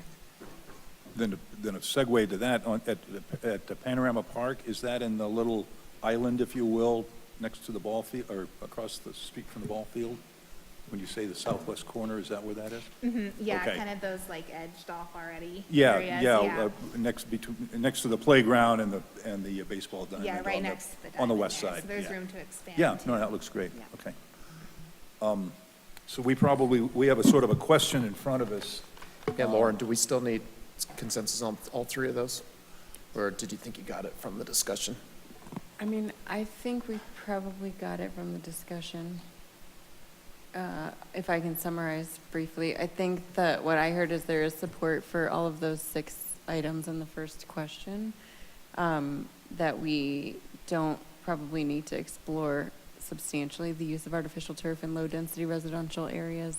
We may look at it in terms of if there's a dog run area or some sort of limited use in a backyard, we can bring that to you in a next study session, but not opening that door in a very wide way. And then that it sounded to me, and I'd love this clarity, that we would be interested in requiring water-wise design for new multi-unit and commercial contexts. Consensus on that? Yes. See head we do. nodding. Wonderful. Thank you. Okay. Great. Where do we go from here? That's it on this item. Is that it on this item? Yeah. All right, well, thank you very much. Thanks, Great, everybody. great presentation, great discussion, and a really important topic, so thanks so much.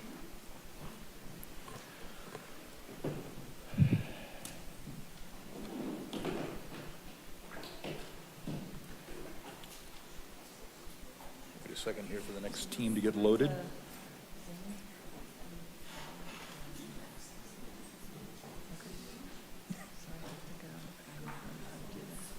Thanks, guys. People across the street. I don't know what's up there. Help me. I'll try.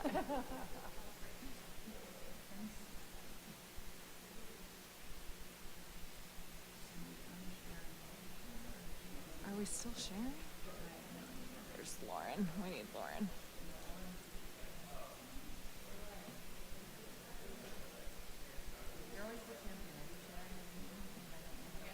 I can't find the share button. Oh, it's the green outline. That's still on. Oh, duh. I don't know how to. Lauren's got it. It's all right. Is somebody clicking? What's happening? Who has the clicker? Susie, do you have the clicker? Somebody's pushing it. Oh.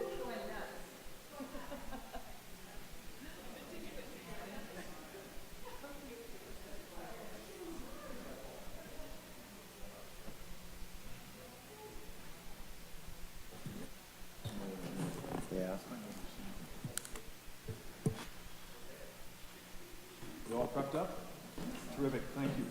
We will go to agenda item number 3. This is a discussion of the Metropolitan Football Stadium district funding for youth and activity programs. Yeah, thank you, Mr. Mayor. A fun topic here. We gave you an update several months ago. It was kind of a surprise. We got this letter and a check in the mail from the Denver, or from the Stadium District. And so kind of some money thrown in our lap at last minute, a good chunk of money. And our team is here this evening to talk about some proposals on how to use those funds. So, Karen? Wonderful. Thanks for having us this evening. Susie Anderson, our recreation manager, is going to talk you through the funding, the process, and the recommendations. But I just wanted to let you know that I don't know if all of you know Susie, but she's been with the city for 30 years. And when this opportunity came up, she asked if she could take the lead to really gain her project management skills. And she's collaborated with a bunch of different employees throughout the city. And then, of course, she'll tell you a little bit about interacting with youth in the community, but also specifically our Parks Project Coordinator, who's done a lot of projects similar to this to really kind of help her every step of the way. So without further ado, Susie, take the lead. All right, so I wanted to point out first, I let you know that this PowerPoint presentation is the exact presentation that I did. So I'm a little finished because it is, because it was designed for them. So I did want to give a little bit of kudos here to Beth June, who used to be our recreation coordinator. She's now moved on to our special events and volunteer coordinator in the city. And she did help me meet with some of the contractors and some of the clerks to help with the design organization through kind of my connection to the youth of New Year. She's ran some exciting sort of sacred youth after her. So just to give you a little bit of background, in September of 2022, the city received notice, as Patrick said, about the Metropolitan Football Stadium District, stating that the sale of the Denver Broncos Football Club triggers components of both the original legislation, which created the MFSP, and the lease and management agreement, which ties the franchise to the taxpayer-owned facility entire field at Mile High, and subsequently to the counties, cities, and towns within a 7-county metro Denver boundary. The $4.65 billion sale of the Broncos franchise resulted in a sharing amount of over $41 million. The city of Wheat Ridge's proposed amount was the $523,000, so a little over $500,000 to the city of Wheat Ridge. And the requirements for that. Oh, you can put your mic, Susie. The requirements for that were that we spend those funds on youth that would, with activities or programs or facilities for the youth of Wheat Ridge. So, what I did is went in and spoke to 3 different groups of youth, and we reviewed the plans and the options that were available to them. We had discussion about each one of those 7 items that were available. I received feedback from the youth, and then I'm here to present this final project findings that the youth recommended. And then once we go through the move through, then we would secure proposals and contracts. So this first item is a very large park that would be installed at Anderson Park. So there's current, installed, playground at park, not the park, sorry, installed at Anderson Park, thank you. So currently at Anderson Park, towards the back of the park, there's a nature area that was recently put in. So this park would be installed right next door to that. And the design of this park playground is nature themed. So it kind of goes along with that nature area. I have an awesome video, which I don't know how to do that on the clicker. To play, I have to go ahead and play on it.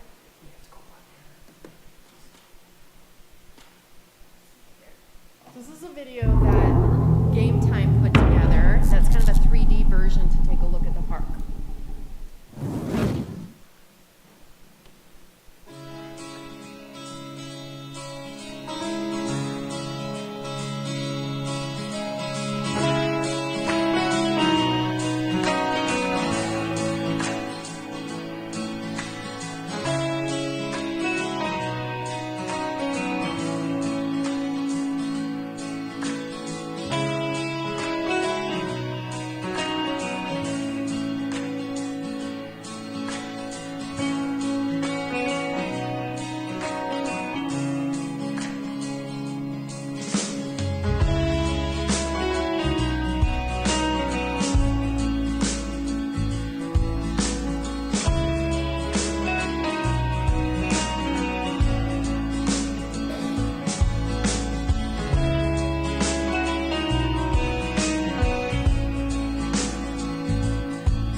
was proposed down at Anderson Park, where the current playground is at.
If you don't mind.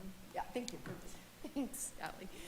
All right, so that second half of that video was this item here. And this item would be replacing what's currently at Anderson Park. There's a blue and red playground structure there that's about 15 years old, I think Parks Division said. And they would be looking at needing to replace that piece within the next year or so.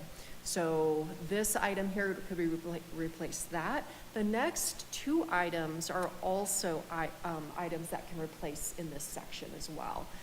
Give you a little bit of background on the Rail Rider, which is the fun little piece where the kids can ride back and forth. We currently have that piece in our possession. We've already paid for it. So it is putting this, the rest of this playground in is the cost of installing that Rail Rider piece goes along with that in the quote.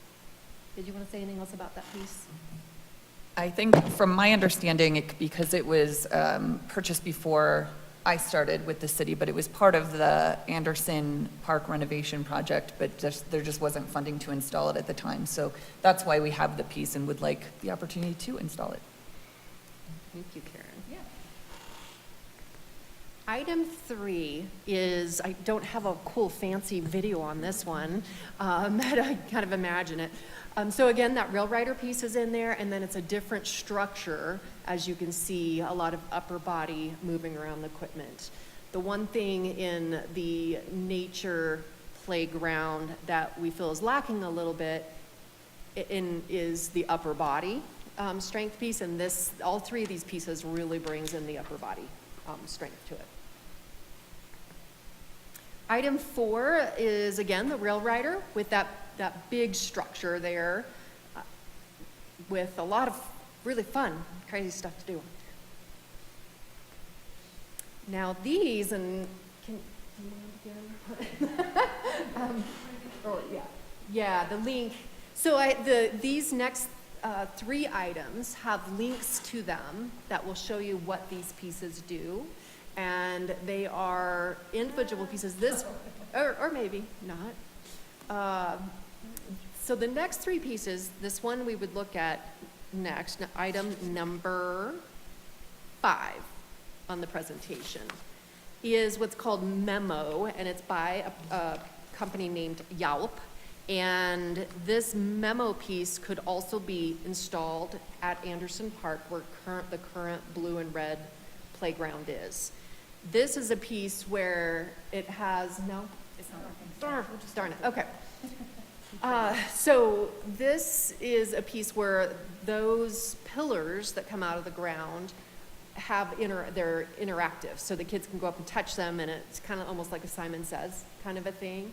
And so the kids, the family, they can go around and touch them and play games and stuff on them. The first thing the kids ask me is, well, does the thing go around in a circle like a merry-go-round? No, it doesn't. It's stationary. All 3 of these pieces are waterproof or made for outdoors. They're also solar powered, which is nice.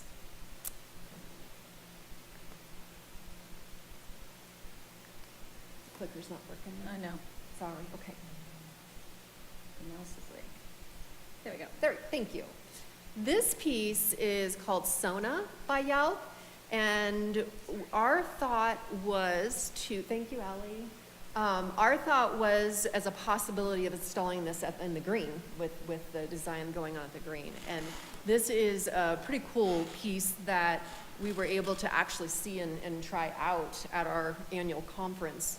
And it also has interactive games. So there's pieces that you touch on the side of it that start it up. And the platform on the bottom works with the fun stuff that the machine is set up with. So also, again, solar powered. This piece here is called Phono, and we were thinking a good place for this would to be installed at the recreation center next to the barn. So we do have a lot of Everett kids that come over after school and hang out in that area. So we thought it could be something really constructive that they might be interested in. You plug your cell phone into it, and it's like a DJ booth. Also, the adult's first question, can we control the volume? The answer is yes. You can set the max volume on it so it's at an appropriate level for wherever you have it installed. So next, I'd just kind of like to show you what I did is provided a feedback form. I directed the kids that were a part, we had a total of about 58 children that were a part of the feedback process, and I asked them, we had some really little, 6 years old on up to 14, and so some of them gave some really great feedback, and others gave stars and circles and check marks that kind of told me which ones were their favorite. I did ask them to circle their top 2 favorites, and if they wanted to leave detailed feedback, to definitely do that. So I did throw in a couple of examples because I thought they were really cute, so you could see a little bit what they look like. With the kiddos, I did finish with this quote and then had some more conversation around the 7 items that they got to view. And they had a lot of really fun, interesting questions along the way. And so again, thank them for their feedback and being a part of their community. So these are some pictures of some of the kids during the presentations. We did go into the Sun Camp, which today was the first day of Sun Camp, went in and chatted with them, and then we had a separate meeting over at the Recreation Center as well, and invited all of the youth that have signed up for our recreation programs through our Rec Track system. So it's really cute. This is a 7-year-old, so you can kind of see how, yeah, a lot of scribbles and comments, and love this one. I even got some I hate this one, hate. Very honest feedback from them, which is what I asked for. And this was a little bit older child who, filled out some nice comments about each piece. And again, what I asked them to do when they were all done writing their comments and giving me their feedback on the forms, I asked them to circle their top 2 favorites. So this is what we came up with. And by a long shot, not a long shot, that's the wrong way around. Whatever way you look at it, we had the best feedback for that big park. And the big park is about $385,000 to build. We do have a proposal, a quote on that. And the other piece was about $70,000, and that was the one with the rail rider and the kind of the upper body set. So that was the top feedback there. There was another piece a second piece, which one was it? That was right up there. Item 4 was right up there. This particular item that's up here was 1 vote higher than item 4. The difficult part, not only, and the kids made it really easy for me, because the difficult part is when you have a budget and you have to stick to that, and then you need to have some contingency money left over, you need the budget to match up. And so I was really worried they were going to pick 2 items that couldn't go together budget-wise, and they picked the perfect 2 together, that we could get 2 pieces done. The item 4 was about $10,000 over our budget to have the contingency money left over that we needed to have. So it worked out really well. So in conclusion, these two items with the most positive feedback total about $454,000. And I do have final quotes from both Game Time and Recreation Plus for those two pieces. And both of them would be installed at Anderson Park. So that leaves us with about $69,000 contingency fund left over for just anything, as we know, that can come up. So, Okay, yes. thank you. That's Counselor Hutchinson. I am so glad that you spoke to the kids, because this is for them, and they decide what they want. And the first playground that you showed, where is that by where, Music in the Park is? Okay. Over there. So the amphitheater is in the far back, the closest to the green belt. So with the amphitheater sitting kind of in the middle, you have the red and blue playground off to the right if you're facing it. Off to the left is where the current nature area is at. So it would be right next to that nature area. Oh, okay. Across the parking lot from where the performance in the parks are held. So in the second picture that has the rail thing, you're thinking that the city could use what we already have for the rail? Yeah, we have that piece in already. It's in a box. So, yeah, so we're hoping to. We have to put it together. Not And the first picture that I saw of the playground, it showed to me where there could be some children that might be handicapped that would be able to be in that first one. Go for it. They used to have that at the old Stevens Elementary. That's now Sebesky or whatever. I don't know if it's still there or not, but I was really impressed to see that, and I think that's very important. I agree with the kids. Thank you. Mayor Pro Tem Stites. Thank you, Mr. Mayor. I think the kids have really good taste and came up with a good idea here. I was going to say that some of those other ones, the machine ones, kind of seem like a fountain. Like it seems like it could be a good idea, but I think you're going to spend half the time fixing it. So hopefully I think that these will work a lot better, and I know my son would definitely vote for the rail rider thing. I think that's going to. When do we expect this stuff to be installed once it's all approved? And So the company of the bigger park, Game Time, they had said they're about 12 weeks out to get the equipment in once they order it. So depending on weather, as we know in Colorado, it could start to be installed later on in the fall, and then it may be waylaid because of the weather. But about 12 weeks out is what they had said. so we think for next summer it'll be all ready to go. Sweet, cool. Thank you. We'll go to Counselor Ohm and then Counselor Hulteen. Thank you, Mayor. So I got a couple questions I have is one, is there currently any drainage under the EWF in the existing one? And will there be some drainage in the new park area, the new one, the bigger one, nature one? I'm not entirely sure. I do know that there are drainage issues in the existing playground area.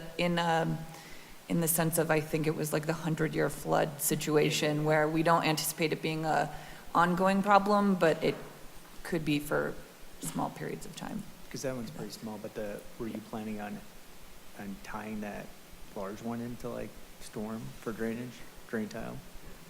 That would be a Mark Root question. I don't know if you, I know that he's aware, but, and I can get back to you. I don't know the answer to that. And then the DJ feature what is that? I was having trouble. It's going near the barn, but my big question is, it looked like it was interior. Is it exterior or interior? It's exterior. Exterior. Yeah, so on that one slide, there is a picture above that shows in kind of a park setting where they have benches around it. But you can also get it with an umbrella that goes over the top of it to kind of shade structure kind of thing. But it is designed to be outdoors. Yeah, I think that would be interesting, and maybe that would pull them away from hanging out by the tunnel That was really was our thought, like, let's give the kiddos that come over from Everett something constructive to do. Yeah. And I think that would be a really nice item for that. But there's definitely some concerns around, is it gonna last? You know, just Yeah. graffiti. Well, and the only concern I have is more for just the weather. Is it weatherproof, rainproof, snowproof, That's what sunproof? I don't know. According to the company, it is. Okay. And then on the stuff that's going in Anderson Park, the new one, will that be ADA accessible from a sidewalk? So somebody parks somewhere in the parking lot, and they'll be able to take an ADA ramp Yes. from the parking lot onto sidewalk, get around to that area? Yeah? Yes, all that was taken into consideration when I met with the Parks Division and spoke with Mark, as well as the companies. They have regulations that they have to build by. Right. There is a new ramp coming up with the cement path going around it, the entire park, which will be accessible, as well as the wood chips, if they're installed. What I understand is the wood chips that would be in there, if they're installed correctly, that's also accessible to get willed objects through them. Yeah, the engineered wood fiber. Yes. Okay. And I like the engineered wood fiber versus the poured in place, the rubber. I think the context fits this site really well too. Yeah. Thank you. And just to speak to that too, if we wanted to do pour in place, we couldn't even afford the full first option, unfortunately. So, but we have confirmed, as Susie said, that it is ADA accessible. Councilor Hulteen. Thank you. Gosh, when there's only 4 of us, we all get to just chat you up. So I will just concur. I think it's really wonderful to engage the youth in this conversation. I did a little bit of sort of consulting work for Great Outdoors Colorado. Sorry. At the end of a long day, acronyms are escaping me. And it was just really fun when we engaged the kids on what they enjoyed and what they really liked. And having spent a lot of time at Anderson Park with my own kid and other kids, the current playground is just inadequate for the play demand. And I was recently at Anderson Park with my sister's got twins that are 4 years old and then a 2-year-old daughter. So they're busy.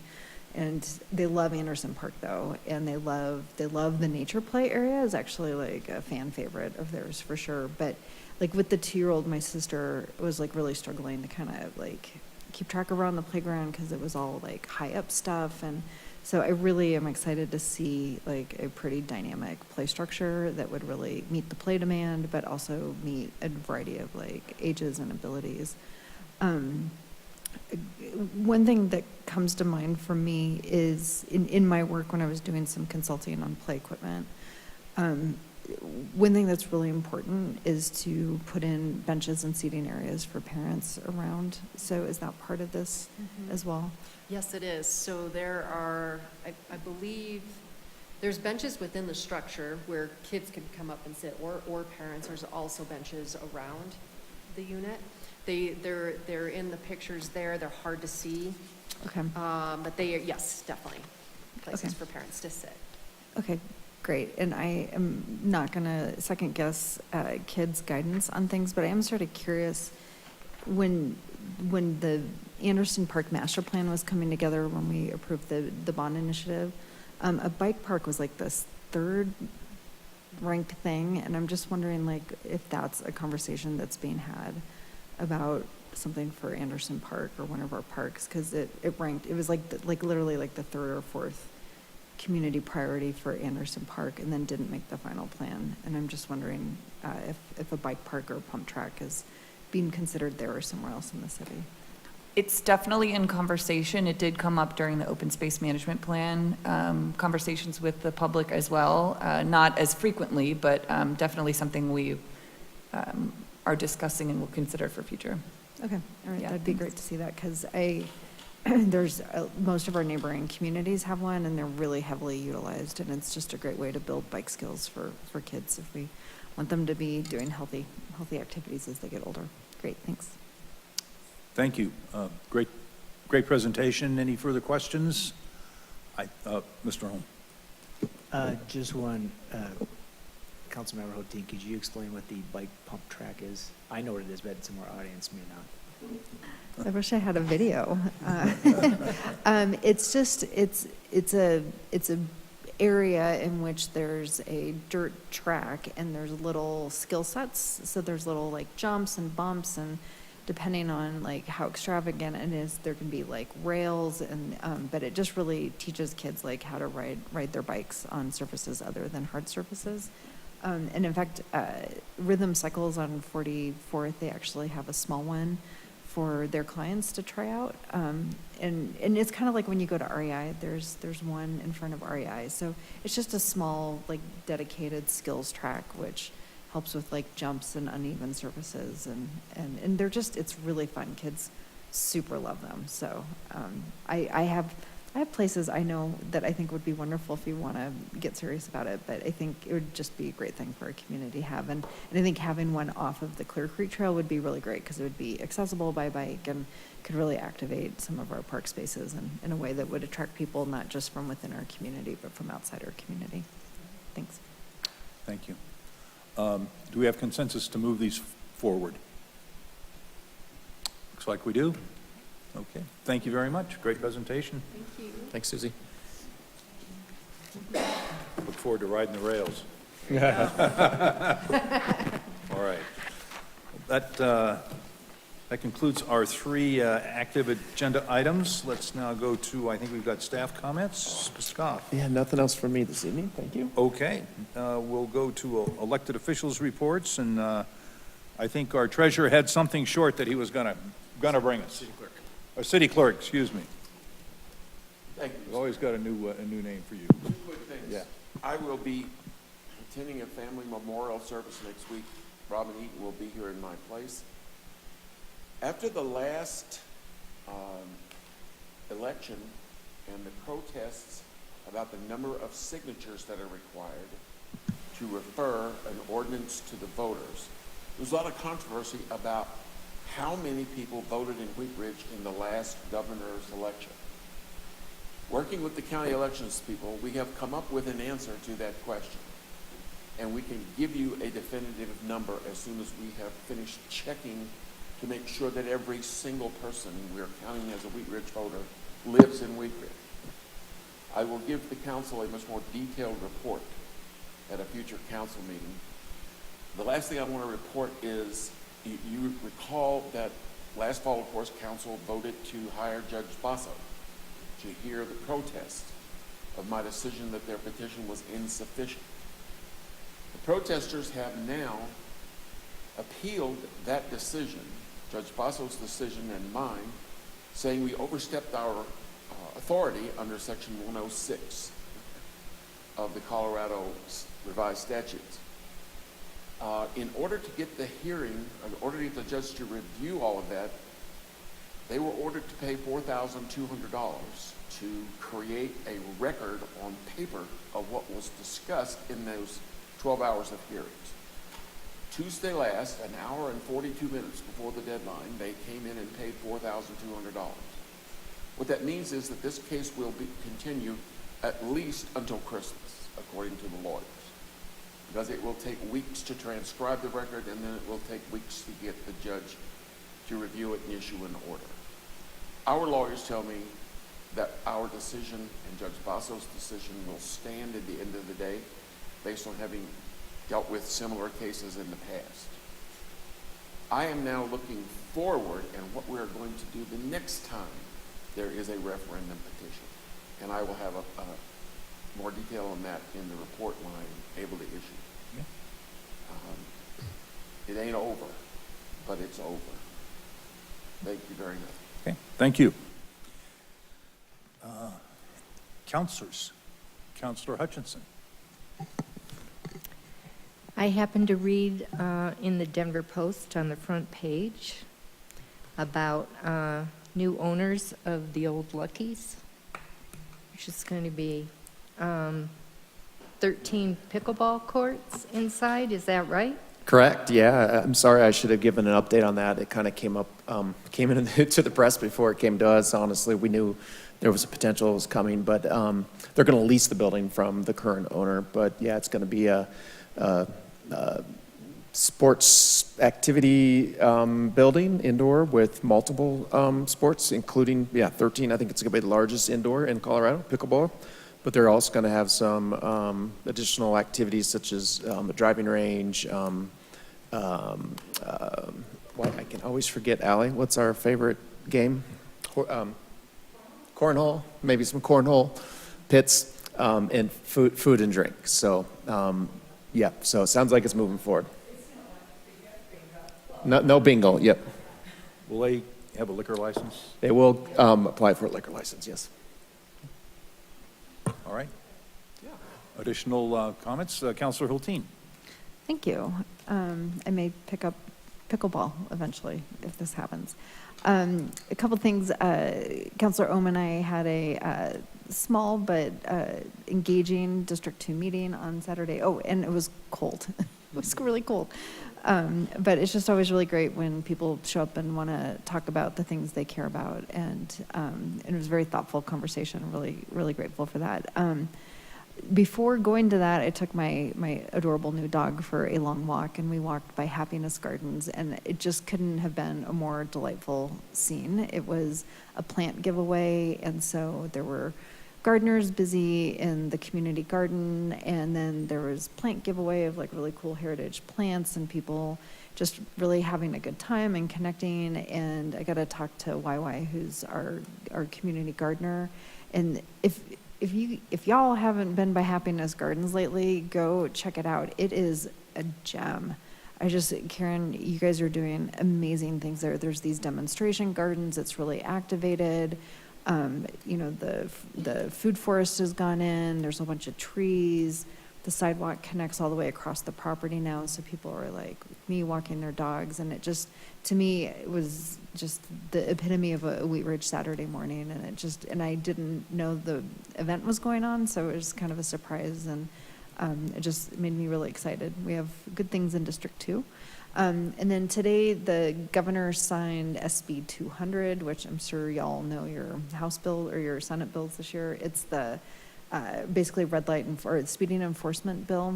It goes into effect next year, but allows jurisdictions by referendum to allow broader red light or speeding enforcement on their most dangerous roads. So nothing to do today, but it'd be really great by the time we are able to that we are allowing better enforcement for speeding, because speeding kills. And as we electrify our transportation system, which I'm very in support of, we are making those cars heavier, and that makes them more dangerous. So really, I don't think we have a huge speeding problem. 44th can get a little dicey.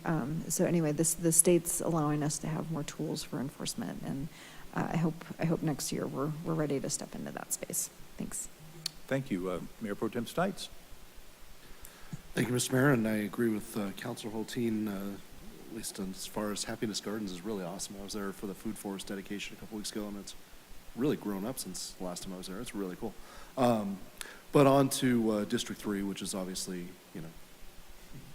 cooler. I wanted to thank Local Works for coming to District 3 and hanging out at Gold's Market on Saturday for their business block party, is what she was calling it. Yeah, business block party. It's really cool to spotlight all those really cool businesses that are going on in there. And as usual, District 3 being awesome. Thank you. Councilor Ohm. I do have a question regarding the District 3. When is the Live Slow? Have there been any word of when that's going to open? Yeah, I talked to the owner, the developer, or got an email in the last week or so, and they're hoping this summer. Live Slow. So I think they might have said before Labor Day. And the Legal Pete's there were some rumors out there. I heard at an event that they're not coming, but that's not true. They're still coming. They haven't, they're still working on their plans. They haven't submitted with the city yet. So they're still planning to come. I don't have a date, but hopefully this summer Live Slow will be in. And then I had one question. Speaking of speeding, along 38th, I was driving, and this isn't the first time where people have blown through Allison Street. It's a red light. I was on it one day, and there was a truck probably coming about 50 miles an hour and just blew right through that red light. But my question is when you go westbound on 38th, there's a little speed sign that says like this is what the speed limit is, and I had these two cars zip past me, and they were, I don't know if they were really racing per se, but it was showing 48 miles an hour on 35, which I thought was pretty fast until a member of my family said, no, I've seen it hit 80 with somebody on there, and that's really fast on 38. My question is does that speed sign collect any data? And if not, could we get something so that we would have a better, I mean, I see it and I have a perception that things are going pretty fast because I see that, but would it be possible to have something that would actually record it? Not, because you can't really put one of those big signs out there. There's no room for it. It would block pedestrian or a lane, but something that could record data, and maybe more in a stealthier way, I guess, you know? Yes. Just record data and just come back in a month and be like, what is going on 38? Yeah. Unfortunately, those speed boards don't collect data. I don't know why. They're big enough. You think they would have the technology, but we do have, the police department has purchased recently, I think we have 2 monitoring systems that are stealth that you don't really know where they're at, and we're moving them around the city on areas that we're receiving the most complaints to get a perception, or get a, not a perception, but to get actual data on how many cars are traveling through, what the top speed is, what the load speed is, what the median speed is, and we're presenting that information out on social media, so people know. It's like because a lot of it is perception, and we've been finding that they'll count for a good week or so, and it'd be like 1,000 cars maybe were monitored, and there's so far I can say very few of the cars are going 80 miles an hour, or even at a level that they'd probably get pulled over. So there is an education, I think, too. I think a lot of people, I even do on my street, and my chief always gives me a hard time. He thinks I always tell him they're going 80. He says, they're probably not. So we're trying to educate, but also get the data to see what where the speediest streets are and what the true speeds are. Because it's hard to tell with just the naked eye, I think. But yeah, we have them, and they're being rotated throughout the city, and we'll have the chief come maybe some night and report out on what we're seeing. But we are posting that information out on social media right now. Thank you. Thank you. I see our treasurer, Mr. Miller, here tonight. Anything for public comment? Well, we would let, we'll, okay. Well, thank you for being here. And thanks to all our folks for the Sustainable Wheat Ridge for being here tonight, and our staff to discuss the water-wise landscaping and our decisions on that. And the football district, we got a nice new playground equipment coming for our youth, and that's great. I will be having coffee with the mayor at Vinola's Italian Restaurant and Deli on 38th Avenue this Saturday at 9 o'clock. So if you're not doing anything else, please come down and join us. We will be back here a week from tonight at 6:30 for a regular meeting.